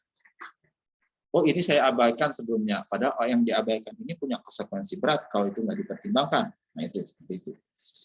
Jadi di dalam dunia nyata pun seperti itu, ya kan. Harus ada orang yang coba menantang pemikiran Anda supaya pemikiran kita itu tidak terlalu fokus sehingga mengabaikan aspek-aspek lain, ya kan. Makanya dalam dewan direksi atau dewan pimpinan itu harus ada satu orang ya yang perspektifnya berbeda dari yang lain supaya menantang yang lain, pikirannya tidak terlalu terfokus, tidak mempertimbangkan aspek lain. Ya misalnya jadi di direktur ada direktur independen atau komisaris ada komisaris independen. Gunanya adalah untuk itu. Ya dia menantang pemikiran orang lain tadi itu. Karena dia perspektifnya bukan berasal dari pemilik, bukan berasal dari manajemen, tapi berasal dari orang luar yang membawa pemikiran yang independen ke dalam manajemen perusahaan tersebut. Itu dalam tata kelola organisasi yang baik yang seperti itu. Nah, seorang manajer juga gitu, seorang manajer di dalam pekerjaannya itu harus juga sering menerima inputnya orang lain, ya. Harus ikut diskusi dengan pimpinannya, diskusi dengan rekan-rekannya, atau bahkan juga menerima input dari bawahannya. Ya. Siapa tahu bawahan lebih paham daripada kita. Ya. Nah, seperti itu. Jadi kasus ini juga membawa perspektif semacam itu di dalam kelas. Nah, ini bagaimana menganalisis berbagai macam skenario. Tadi kan ada 3 jenis skenario ya. Ada yang kasusnya itu mengambil keputusan, ada yang kasusnya itu membuat evaluasi, ada kasus yang membuat program diagnosis. Ya, ada caranya masing-masing, ya kan? Kalau berkaitan dengan keputusan, kita harus tadi yang saya contohkan tadi identifikasi keputusan yang diminta apa saja. Apa sih keputusan yang harus dibuat? Ya. Kemudian kita coba review dan identifikasi opsi atau pilihan yang ada untuk mengambil keputusan. Ya. Kemudian kita pilih berdasarkan kriteria tertentu, kriteria selection. Ya. Kemudian kita analisis, ya kan? Harusnya seperti ini. Berarti kita cari mana yang paling murah, misalnya ya. Misal ya, keputusan akuntansi paling gampang itu adalah misalnya buy or make. Buy or make itu apakah kita harus beli dari pihak luar atau kita buat sendiri dalam perusahaan. Itu salah satu kasus ya. Kalau dalam akuntansi manajemen itu apakah kita membuat sendiri dalam perusahaan atau kita serahkan saja ke orang lain, kita beli jadi. Nah, untuk menilai yang paling bagus yang mana pilihannya, kita harus tentukan dulu kriterianya. Apakah kita mencari harga murah, atau kita membuat organisasi kita lebih ramping, ya. Itu akan menentukan apakah kita buy or make, ya. Kalau mencari harga murah, mungkin kita bisa menyerahkan ke orang lain mengerjakan, dan tidak kita mengerjakan sendiri, ya kan? Tapi juga itu punya kelemahan, ya. Kita akan tergantung sama pihak lain, ya. Kalau dia memotong, tidak mensuplai kita, bahaya kita nanti, karena ada aspek seperti itu, ya kan. Nah, kriteria yang kita pentingkan mana? Ya, ini harus kita coba gali, ya kan. Kita kembali ke sudut pandang organisasi itu mau seperti apa. Kalau memang ini klop sesuai dengan strategi dia, oke lah kita ambil keputusan itu. Ya. Itu harus dibahas, ya kan. Harus dibahas. Nah, dalam itu harus dibahas. Kemudian dianalisis. Kalau memang kita kriteria tadi sudah dipilih, kita coba analisis. Apakah ini memberikan harga yang lebih murah? Nah, coba dihitung berapa lebih murahnya, ya. Kalau ternyata itu sudah memenuhi kriteria, oh pilihan dengan cara kita beli dari pihak luar benar-benar lebih murah. Murahnya berapa? Segini, ya. Separuh harga dari kalau kita bikin sendiri misalnya, ya. Kalau 100 rupiah kita bikin sendiri, 50 saja kalau kita serahkan ke pihak lain. Nah, kita kan bisa hemat biaya produksi cuma 50. Nah, berarti ini yang kita bisa rekomendasikan kalau memang visi organisasi sesuai dengan itu, ya. Kita rekomendasikan, recommended decision, kemudian kita ambil tindakan. Kita harus membuat keputusan dengan membeli barang itu dari luar. Tapi tentu saja ada sebagai macam antisipasi supaya itu tidak merugikan perusahaan, misalnya. Ya, kira seperti itu. Ya. Nah, dalam kasus seperti ini jelas, ya kan. Tapi biasanya di bagian depan diberikan background information tentang apa strategi perusahaan, apa posisi persaingan perusahaan, kondisi sekarang seperti apa, supaya itu bisa mengetahui tadi itu, ya, kriteria selection-nya seperti apa. Termasuk informasi itu memberikan dasar untuk kita untuk melakukan analisis. Oke, kemudian kalau kasus itu evaluasi, ya kan? Misalnya ya kalau di akuntan biasanya apa? Evaluasi pengendalian internal. Nah, itu kalau akuntan atau auditor dia harus membuat evaluasi apakah pengendalian internalnya ini sudah efektif atau belum. Sudah kuat, strong, middle atau low, ya, dalam pengendalian internalnya. Nah, itu berarti akuntan harus melakukan evaluasi skenario cases, evaluation skenario cases. Ya. Caranya seperti apa kalau kita melakukan evaluasi? Pertama, ya, identifikasi dulu subjeknya apa. Berarti kalau kita kasusnya pengendalian internal misalnya, berarti pengendalian internal untuk yang mana? Pengendalian internal kan macam-macam. Ada yang untuk siklus pendapatan, siklus pembelian, siklus sumber daya manusia, penggajian, ada siklus produksi, ada siklus pendanaan, ya. Ini yang mana kaitannya mana? Karena itu akan punya kriteria yang berbeda, ya. Kemudian kriteria selection. Jadi kita menggunakan kriteria apa untuk menilai apakah pengendalian internalnya bagus atau tidak. Nah, itu kita pilih, ya. Kalau Anda belajar auditing dan sistem informasi kan di situ ada jelas, ya. Sistem pengendalian internal yang baik harus punya 5 komponen paling tidak. Lingkungan pengendalian yang bagus, ya kan? lingkungan pengendalian yang bagus, kemudian ada identifikasi dan manajemen atas risiko, ya, kemudian ada aktivitas pengendalian yang dilakukan, ada informasi dan komunikasi yang dijalankan untuk menjamin pengendalian kemana itu baik, dan kelima ada pemantauan atau monitoring yang berjalan atau pengawasan. Apakah semua ini kita nilai? Ya tergantung permintaannya apa, ya kan? Kalau ternyata hanya diminta menilai evaluasi atas aktivitas saja tanpa menilai lingkungan pengendalian, bisa saja, ya tergantung dari konteksnya. Di situ seperti apa. Nah, aktivitas kan macam-macam, ya kan? Kalau Anda belajar sistem informasi akuntansi, aktivitas ada macam-macam, aktivitas berkaitan dengan apakah pengendalian dari sisi input atau di proses atau outputnya, ya, atau pengendalian yang sifatnya preventif, korektif, ya, atau lainnya, kita ambil yang mana? Nah itu bisa, ya, kita pilih kriteria seperti apa, dan itu kita buat analisis, ya, dari kriteria yang dipilih tadi dibuat analisis. Oh, untuk siklus pendapatan, ya, kita hanya menilai di aktivitas pengendaliannya sudah bagus atau tidak. Kalau Anda melakukan audit, ini biasa dilakukan, kan? Apakah sudah ada pemisahan tugas yang baik antara kalau di pendapatan kan mereka yang mengorder harus dipisahkan dengan mereka yang mengirimkan barang, harus dipisahkan dengan yang menagih, ya. Apakah ada pemisahan tugas seperti itu?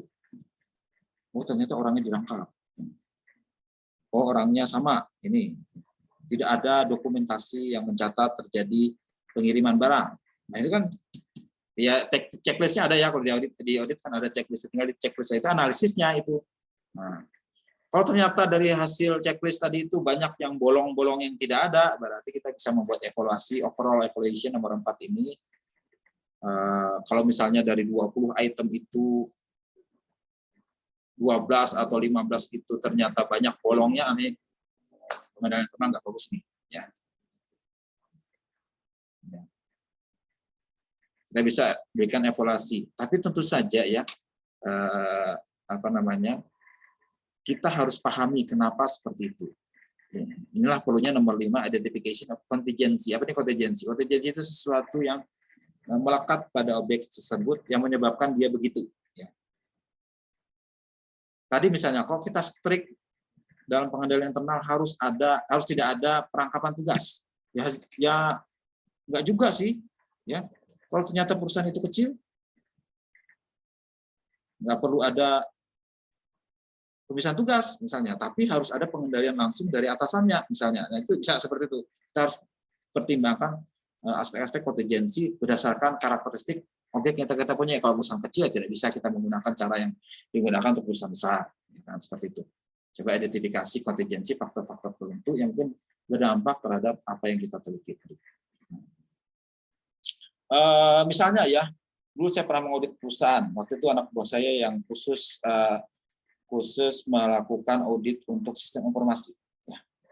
Temuan dia adalah bahwa petugas operator itu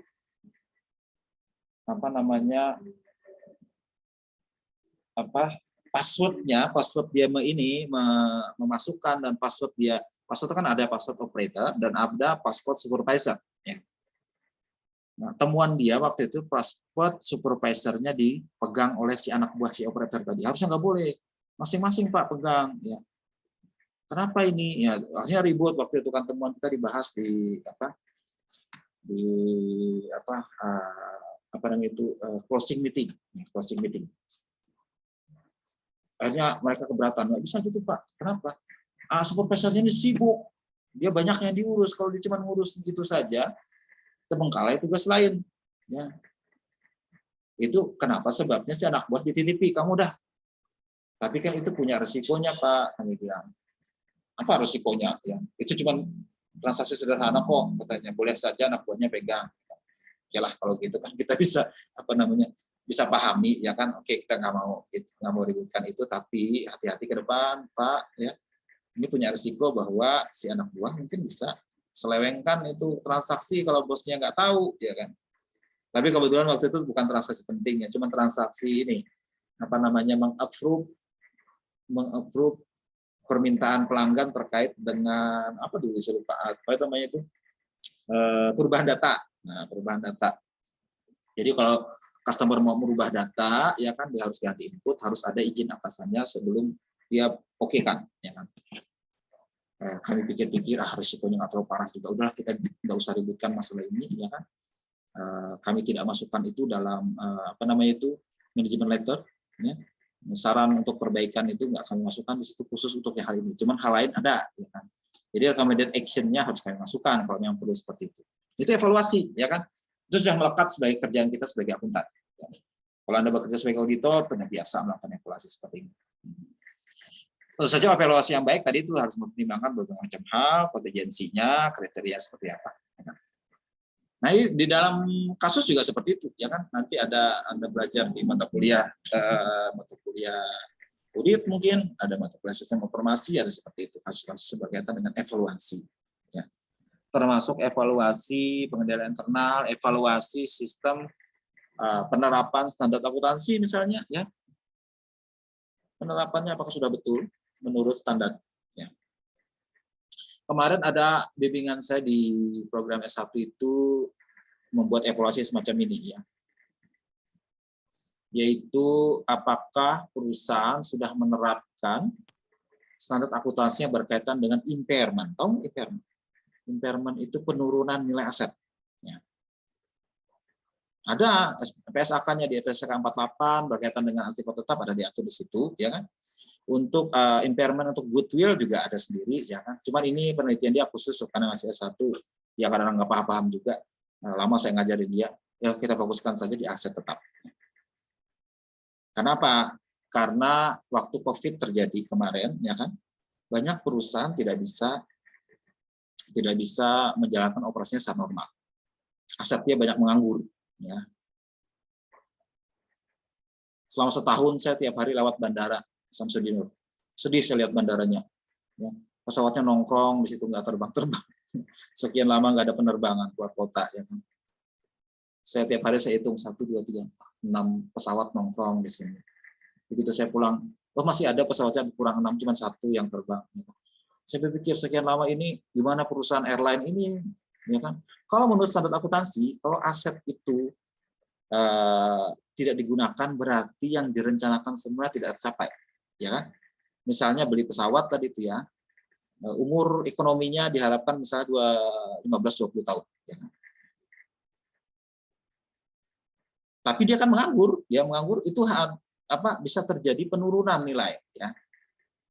Si pesawat tadi itu tidak bisa memberikan manfaat ekonomi. Ingat, aset itu harus memberikan manfaat ekonomi kalau menurut definisi SAK, ya kan. Nah, sekarang dia tidak bisa memberikan manfaat ekonomi, harusnya nilainya diturunkan. Nah, ya. Loh, kok bisa diturunkan, Pak? Ya iya, ya itu apa namanya, penyusutan itu kan estimasi, ya. Kita tidak bisa susutkan itu barang sesuai dengan pemanfaatannya karena dia nganggur sekian lama, ya.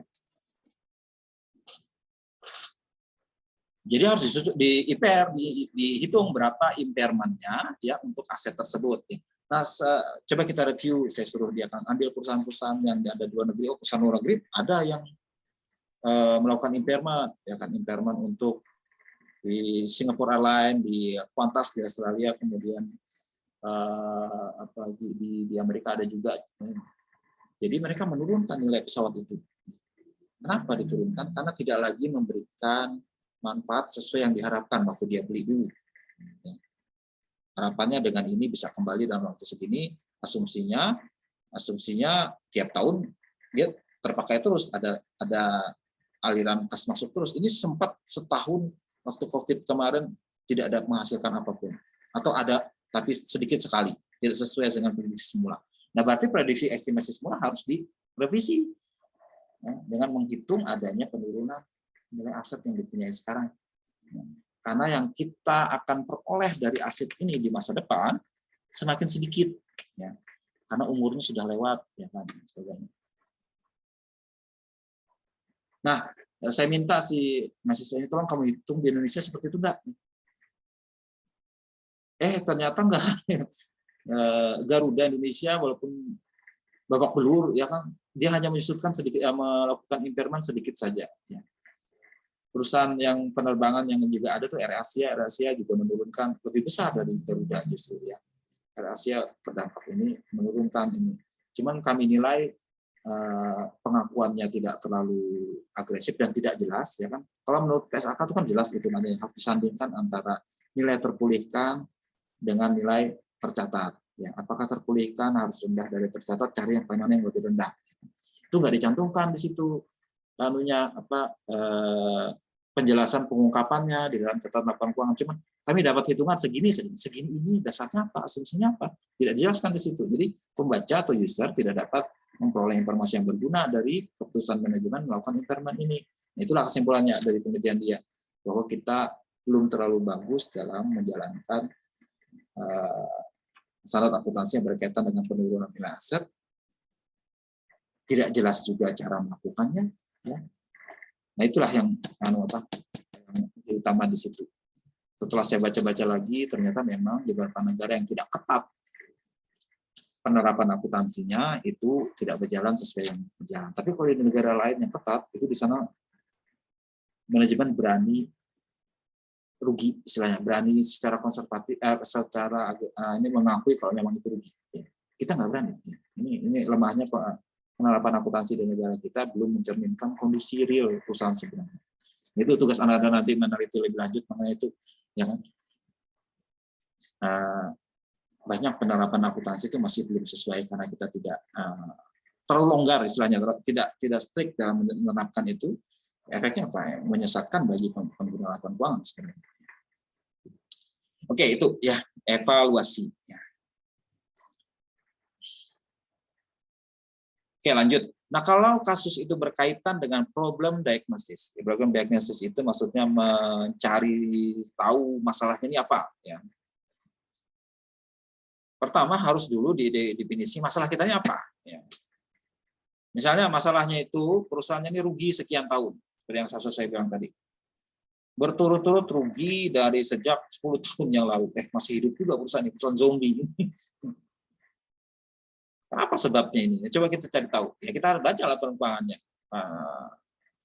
Kita lihat komponen pendapatannya turunkah, ya. Pendapatannya naik sedikit. Ya. Tapi bebannya naik meroket. Nah, ini berarti nggak sesuai nih. Ya. Nah, apa ini sebabnya? Kita cari tahu. Ya, ternyata masalahnya di sini. Masalahnya di masalah pendapatan, misalnya. Pendapatannya tidak optimal, bertumbuh, tidak sesuai sama beban. Atau bisa juga bebannya terlalu banyak. Ya. Terlalu banyak. Atau mungkin sebab-sebab lain. Atau bisa jadi fraud. Fraud itu kecurangan, perbuatan yang sengaja yang menguntungkan seseorang untuk merugikan perusahaan. Bisa jadi seperti itu, ada terjadi fraud. Ya.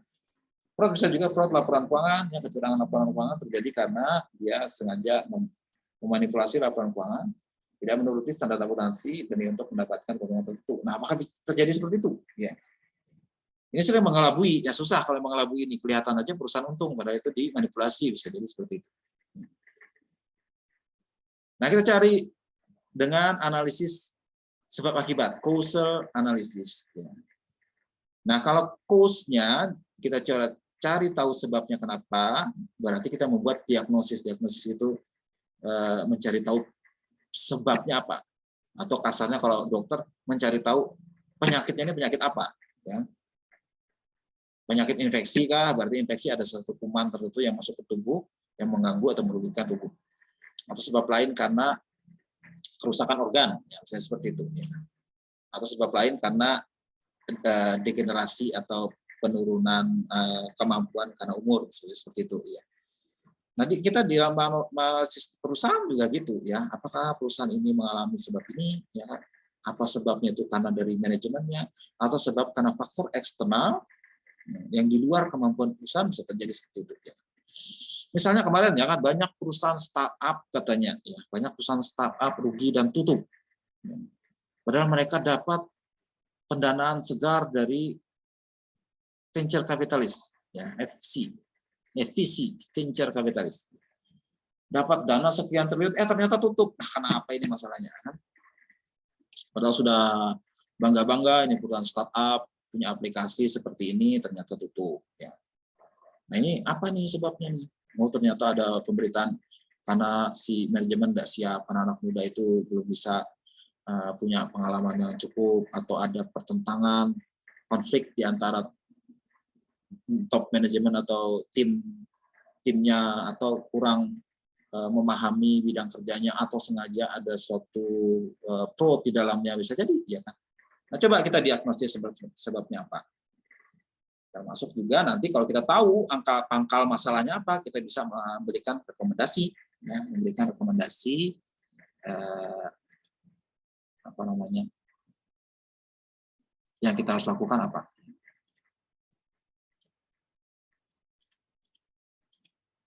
Oke, itu untuk kasus yang berkaitan dengan diagnosis, ya kan, diagnosis. Nah, itu dulu ya. Terlalu panjang kayaknya ini apa namanya? Itu dulu dalam bagian pertama berkaitan dengan bagaimana menganalisis kasus. Nah, nanti tahap kedua, ya tahap kedua kita mencoba mendiskusi bagaimana kita mendiskusikannya, kemudian bagaimana kita menuliskannya, itu kita coba dibahas di kesempatan berikutnya akan kita atur kemudian. Pertama sekali saya akan mengundang Pak Yanis hari ini, kebetulan tidak hadir dia ya, berkaitan dengan masalah tersebut. Jadi itu ya apa namanya garis besar tentang bagaimana kita mempelajari studi kasus, ya kan. Nah kalau Anda nanti melakukan penelitian, ya kan, itu boleh menggunakan cara penelitian yang sifatnya case study. Kita tidak membatasi ya. Tapi tentu saja harus memenuhi syarat tertentu tadi itu ya. Sebisa mungkin Anda bisa menerapkan ya, langkah-langkah yang seperti ini ya. Misalnya tadi ya mencoba memberikan evaluasi, harus disebutkan juga evaluasi seperti ini ya kan. Tentu saja harus didukung oleh berbagai macam, misalnya kriteria selection harus didukung oleh berbagai macam kriteria berdasarkan penelitian ilmiah seperti apa ya kan. Jadi seperti itu ya. Apa namanya, tidak mesti penelitiannya harus empirik kuantitatif menggunakan berbagai macam sampel yang sifatnya cross sectional. Bisa saja case study, bisa saja diteliti ya. Cuman syaratnya harus punya bisnis sertifikansi yang tinggi ya. Seperti kasus yang saya uraikan tadi itu mengenai evaluasi atas penerapan PSHK itu kan sebenarnya bukan penelitian yang sifatnya empiris kuantitatif memakai data banyak perusahaan. Ya. Waktu itu kita batasi saja hanya mengambil beberapa perusahaan saja ya kan. Berapa? 24 perusahaan saja, tidak ada angka statistik yang digunakan di situ, cuma sifatnya kualitatif ya. Dengan mengikuti pola seperti ini ya.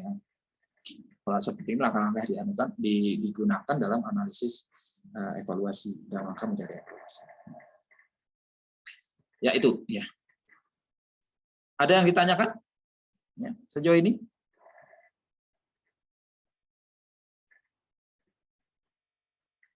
Kalau nggak ada, saya kasih contoh ya. Tadi kan saya janji kasih contoh. Sebentar saya cari dulu ya.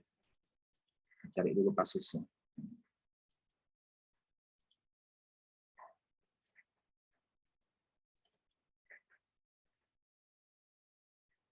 Dulu ada pernah saya berikan contoh itu di mata kuliah sistem pengendalian manajemen ya.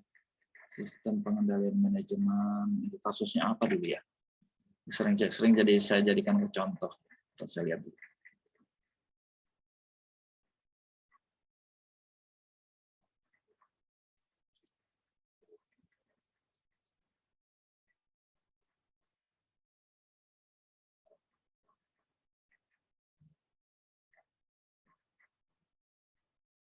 Nah, sistem Fairless ini ya. Nah, ini sistem pengendalian manajemen. Ya. Nah, jadi kasusnya ini, saya coba buka dulu buku teksnya ya. Sistem Fairless, kasus Fairless.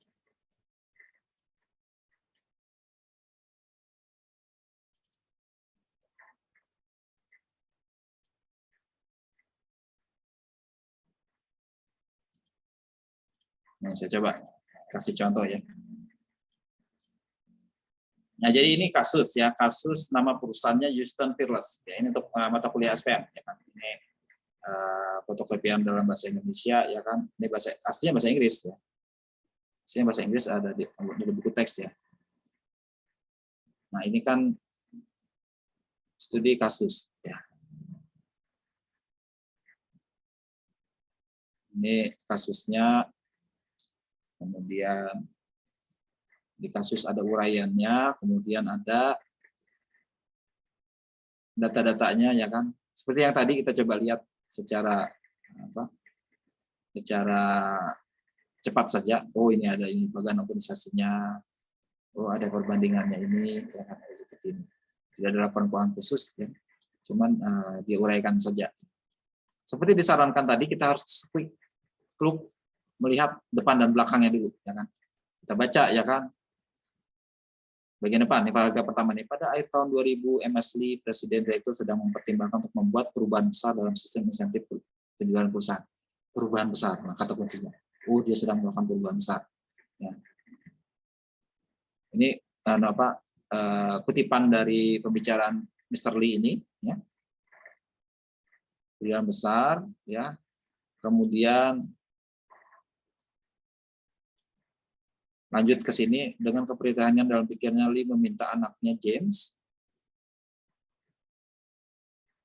untuk menjadi kepala pengembangan operasi perusahaan untuk mengevaluasi dengan kritis fungsi penjualan HF76 dan mencoba mengubah rencana insentif penjualan.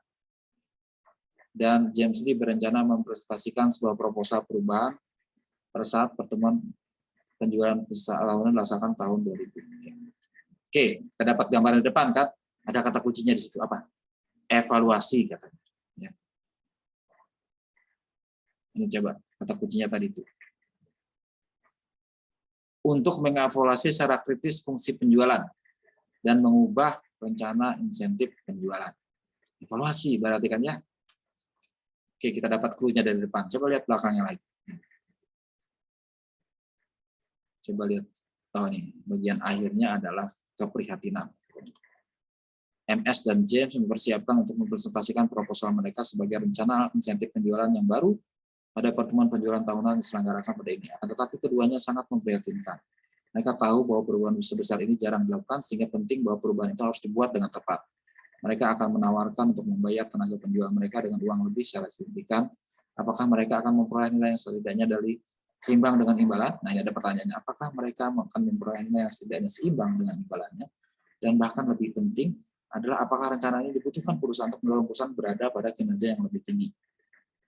Oh, apa ini?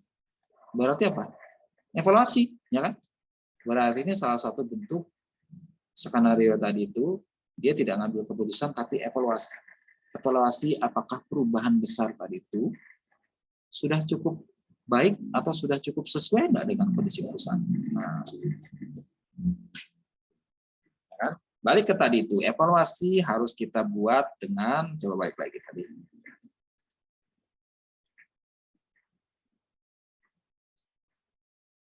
Evaluasi.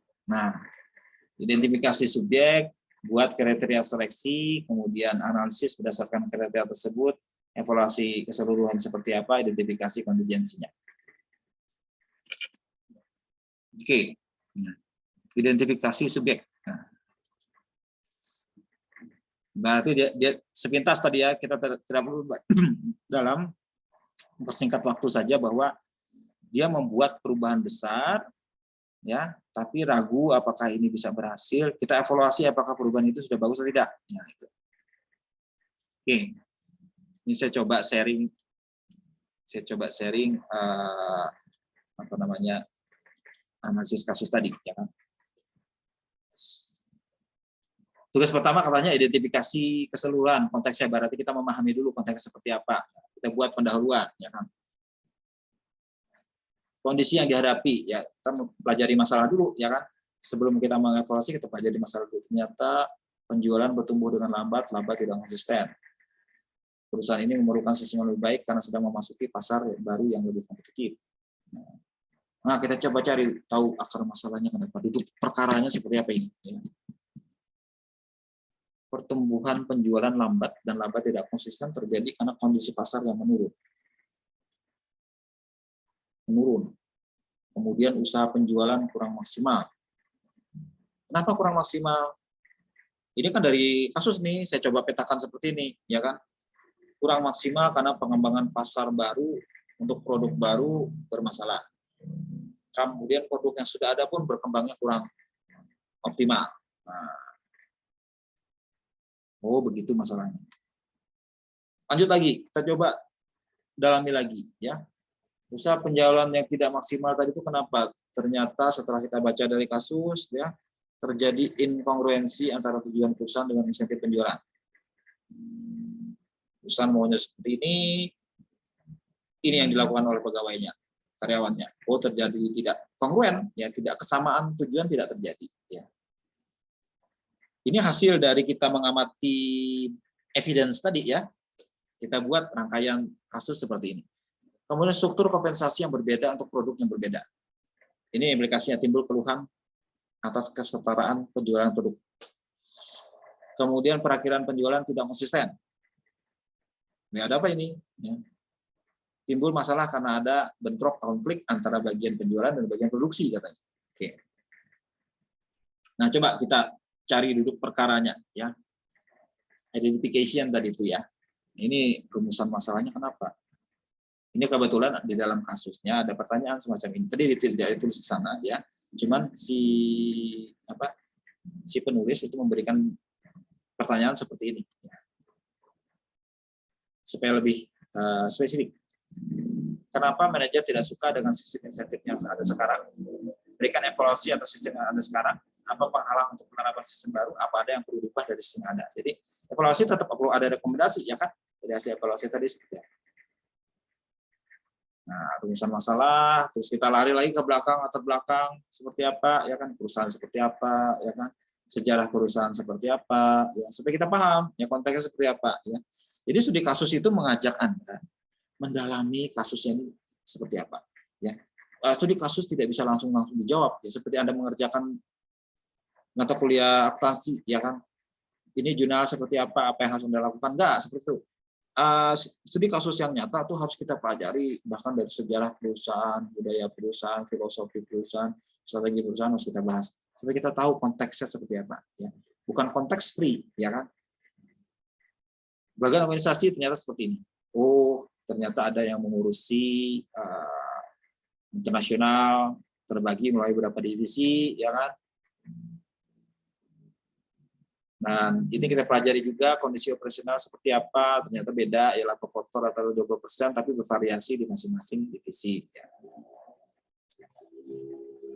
Nah, ini masalah di bagian penjualan dan pemasaran. Ya.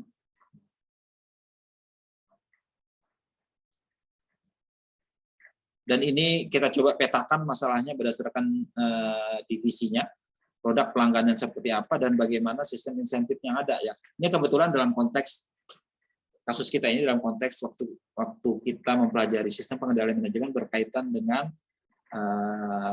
incentive based performance evaluation, ya, memberikan insentif untuk karyawan yang bisa mencapai target tertentu supaya mereka bisa termotivasi. Biasanya karyawan diberikan target atau insentif tertentu yang harus dikaitkan dengan kinerja. Nah, itu maksudnya seperti itu, ya kan, perusahaan ini. Apakah kalau dia membuat sistem insentif yang konteks tertentu itu kan membuat mereka berprestasi atau tidak? Nah, kita harus melihat dulu bagaimana kondisi dia, ya kan? Nah, kita coba pahami seperti ini, ya. Kemudian latar belakangnya tadi ada disebut mengenai perakhiran penjualan, ya kan? Kemudian, nah, kita membuat kriteria, ya kan? Apa namanya?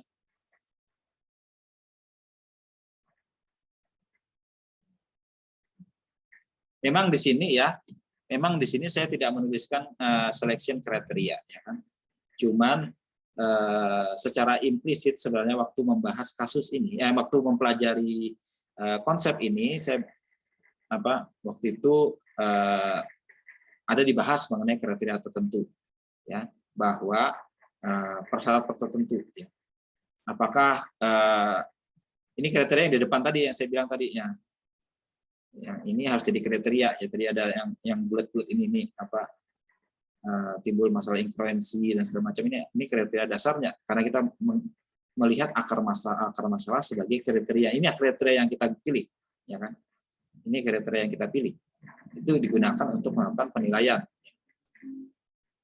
Ini maksud saya tidak disusun secara langkah-langkah tadi, ya. Cuman yang kita lakukan ini sebenarnya sejalan saja. Ya. Nah, penilaian atas sistem yang ada seperti ini, ya kan? Ini dari hasil evaluasi kita berdasarkan kriteria analisis, ya, analisis berdasarkan kriteria. Terjadi inkongruensi, ya kan? Setuju pendapat Mr. Lee bisa dibenarkan bahwa sistem yang lama ini nggak bagus, harus diganti. Karena berdasarkan fakta-fakta atau evidence ini. Sedangkan sistem yang baru, nah coba kita berikan penilaian. Sistem yang baru ini kriterianya, ya. Sistem yang baru yang ditawarkan, komisi penjualan, bonus, kemudian segala macam ini, kita coba nilai. Nah ini pakai sistem yang baru, seperti ini kalau kita bandingkan, sistem yang lama itu tarik garis lurus seperti ini, tapi sistem yang baru curam sekali naik ke atas seperti ini. Ini coba kita nilai apakah ini betul seperti ini. Nah, evaluasi kita apa? Nah, evaluasinya ya ini kita berikan seperti ini. Berdasarkan 3 kriteria tadi ya kan. Komisi, bonus dan ketepatan perkiraan dan bonus atas pencapaian target. Kita kasih penilaian. Ini penilaiannya. Nah, dan kita harus berdasarkan sebaiknya harus berdasarkan pada argumen ilmiah kita ambil dari siapa penelitian ilmiah yang mendukung ini ya kan. Satu komisi yang didasarkan itu komisi semua didasarkan atas margin laba kotor bila mencapai 7% dari ini. Padahal nah ini akan diberikan penilaian ya. Kemudian ini juga ya kan.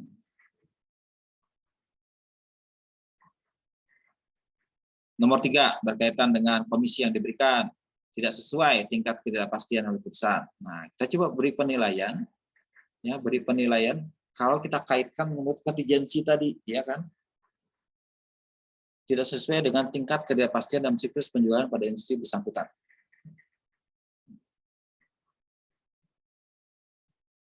Ini kasusnya dia menjual produk-produk yang apa namanya? Produk yang barang modal, ya. Kalau kita menjual produk retail, consumer goods, beda dengan menjual barang-barang yang durable atau apa namanya barang modal. Ya. Misalnya menjual mesin, ya, menjual mobil, beda dengan menjual makanan ringan, misalnya. Beda. Kita lihat ya penjualan bagian penjualan tuh harus dilihat barang yang dijual apa. Ini mungkin tidak tepat dalam kasus ini, ya kan gitu. Terus ada ditambah komponen baru, ini sudah tepat atau belum? Pemberian bonus untuk asisten, apakah perlu kita lakukan penilaian? Itu seperti itu. Nah, itu ya sistem yang lama, ini sistem yang baru. Kemudian ini, nah kita kasih alternatif juga, ya kan?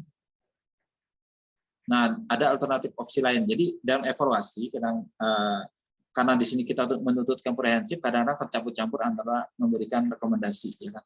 Tetap tadi dalam evaluasi, saya balik lagi tadi ya, dalam evaluasi kita tetap harus memberikan solusi ya. Recommended action harus kita akhirnya semua biasanya propose action, decision. Kalau evaluasi recommended action, walaupun tidak diminta tapi kita rekomendasikan. Demikian juga kalau kita melakukan problem analysis kita rekomendasikan action atau tindakannya seperti apa.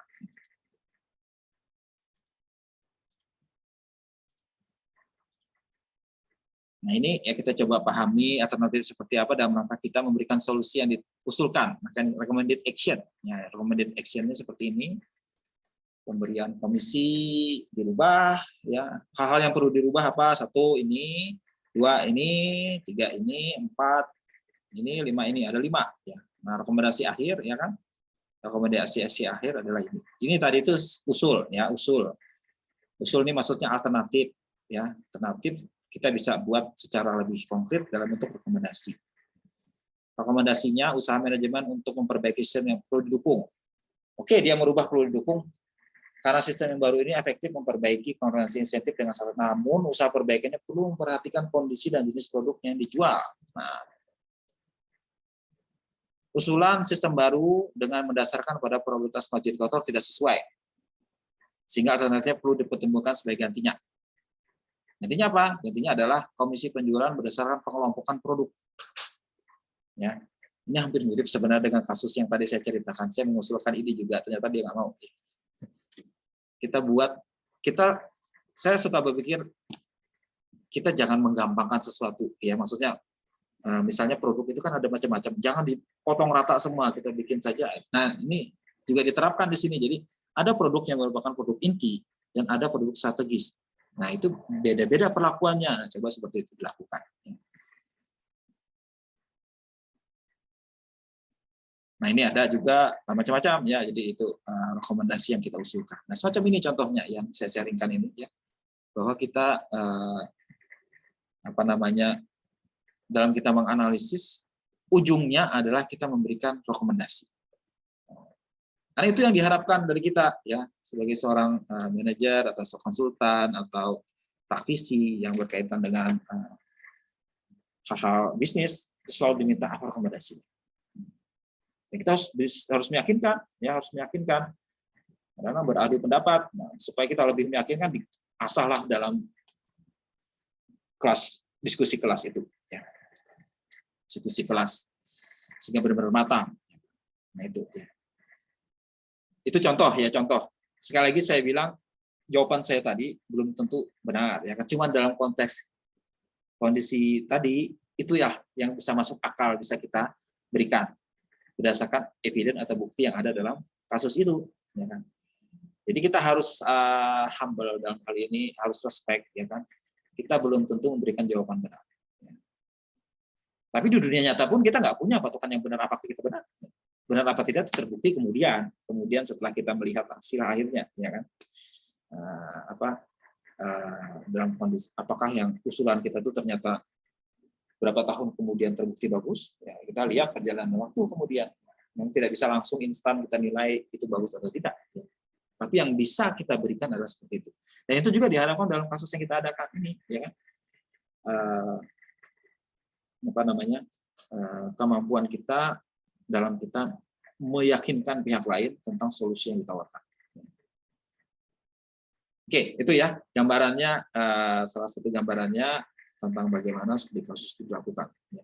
Memang tidak mudah, cuma ini harus dibiasakan. Ya. Oke, ada pertanyaan? Ada pertanyaan?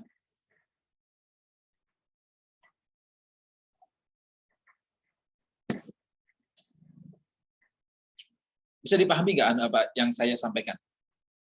Bisa mengerti ya, maksudnya seperti itu ya. Bisa dipahami bahwa itulah tuntutannya kalau kita bertindak sebagai praktisi yang berpengalaman sifatnya. Ada pertanyaan selanjutnya?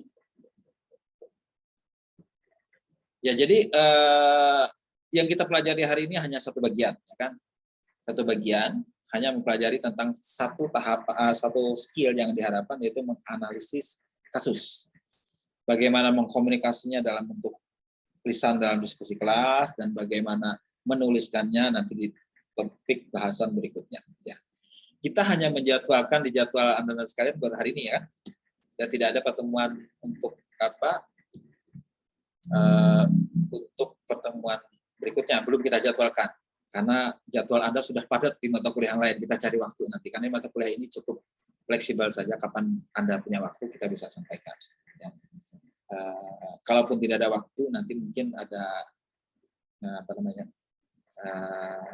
feedback lebih lanjut, ya kami akan berkoordinasi dengan dosen-dosen yang mengajar di mata kuliah lainnya yang memberikan studi kasus, ya kan. Tolong di-forwardkan ke kami, ya kan, supaya kami menilai bagaimana kemampuan Anda melakukan menganalisis kasus. Ya. Kami akan berikan input langsung kepada Anda, ini kurangnya di sini, tolong perbaiki masalah ini, ya kan. Kemudian mengenai diskusi kasus nanti kami mohon izin ke dosen yang bersangkutan agar kami ikut masuk di situ, ya kan, memberikan penilaian, ya kan, mencatat bagaimana proses diskusi berjalan. Ya, saya hanya mengamati saja, tidak ikut ya. Saya mohon izin duluan, ya, saya nanti juga mohon izin ke dosennya. Saya ikut masuk di situ hanya sebagai pengamat. Tujuannya apa? Tujuannya untuk melihat kemampuan Anda seperti apa dan memperbaiki ya, kurangnya di mana nanti secara individual kami akan berikan input harusnya seperti apa, harusnya seperti apa. Ya. Itu jadi ya tidak ada pertemuan khusus. Nanti untuk yang kedua dan ketiga kami infokan kapan ada waktu kita tersedia. Karena pembelajaran untuk mata kuliah ini berlanjut sampai satu semester akhir nanti ya. Hasil perkuliahan dilihat dari seberapa baik Anda mengerjakan studi kasus di mata kuliah lainnya. Ya. Tidak ada khusus di mata kuliah ini, cuma kami ambil dari kasus ada di mata kuliah lainnya. Dalam kemampuan berdiskusi, dalam kemampuan menulis hasil analisisnya. Oke, tadi ada permintaan bahan saya sharing, nanti saya sharingnya. Nanti saya sharing contoh kasus tadi ya. Saya sharing, walaupun itu kasus tadi yang slide tadi itu tidak berurutan menurut apa yang sudah kita pelajari, tapi intinya ada di situ semua ya. Tidak berurutan menurut pola yang ini ya, pola yang ini ya. Tapi implisit semua ada di situ ya. Tidak saya susun aturannya satu ini, dua ini, tiga ini, enggak ya. Cuman ada semua terkandung di situ secara implisit.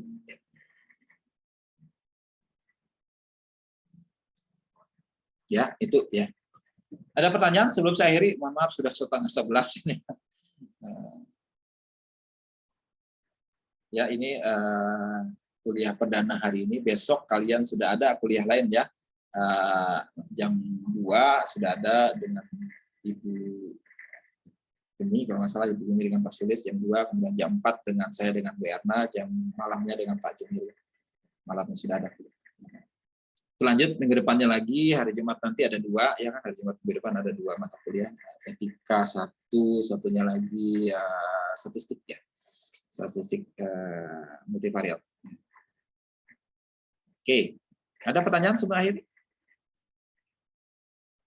Apakah saya terlalu cepat mengajarkan? Atau terlalu banyak? Atau terlalu sulit? Enggak ya? Enggak sih, Tahu Pak. saja. Ya? Kalau terlalu cepat atau sulit, saya coba lambatkan, ya kan? Atau saya coba perbaiki, ya. Saya tahu saja, ya. Nggak usah takut. Pak, untuk contoh studi kasus yang tadi Bapak paparkan boleh di-share? Ya, nanti saya sharing di grup ya. Oh iya, untuk bisa dipahami untuk lebih lanjutnya nanti, Pak. Iya. Dengan penjelasan yang sebelumnya itu bisa dikomparkan gitu, Pak. Ya, oke. Nanti saya sharing semuanya. Makasih, Pak. Ya, itu ya. Kemudian karena kelas kita ini kecil saja ya, 15 itu ada bagusnya ya kan. Pertama lebih intensif ya. Lebih intensif dalam artian kami bisa memberikan perhatian lebih karena orangnya sedikit. Berbeda sama kelas besar agak susah ya kan, orangnya banyak, kami tidak bisa memberikan feedback secara individual terlalu banyak. Ini ada untungnya ya, karena ada untungnya lebih satu-satu. Dan ini menuntut Anda lebih aktif karena ini kelihatan sekali kalau saya kelas kecil ini saya tidak aktif ya kan, kurang ini. Jadi dimohon partisipasi penuh nanti di pertemuan-pertemuan di mata kuliah lainnya ya.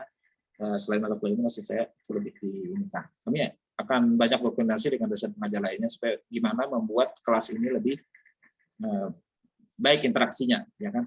Karena seperti yang saya katakan di depan, interaksi amat membantu ya dalam kita belajar. Ya, kita mungkin dengan 15 kepala lebih banyak memberikan input dari sekedar satu kepala kita sendiri belajar. Nah, itu akan lebih banyak seperti itu. Oke, masih ada lagi pertanyaan ya? Nanti kasih tahu saja ya kalau di mata kuliah lain Anda pengen mengadakan kuliah tatap muka, bisa kita terbuka saja ya. Kapan kita mengadakan tatap muka di kampus silahkan saja ya kan. Dan ini kan metodenya hibrid ya kan. Ada tatap muka, ada yang online ya kan. Mungkin tidak semua bisa datang nanti, cuman sesi online-nya tetap dibuka ya. Yang lain bisa diskusi di secara tatap muka kalau memang sangat memungkinkan. Kesepakatan aja di antara narasumber sekalian ya. Kalau memang diperlukan pertemuan tatap muka, kita adakan khusus. Ya. Berapa kalikah gitu. Akan lebih mudah kalau misalnya proses belajarnya itu kalau ada tatap muka ya. Pengalaman dari yang semester lalu ada 1-2 kali kita adakan, banyak yang datang. Ya. Banyak yang datang, ya. Walaupun ada sebagian yang tidak bisa datang. Itu tergantung kesepakatan kapan banyak yang datang. Di mata kuliah apa saja. Oke, kalau tidak ada saya akhiri ya.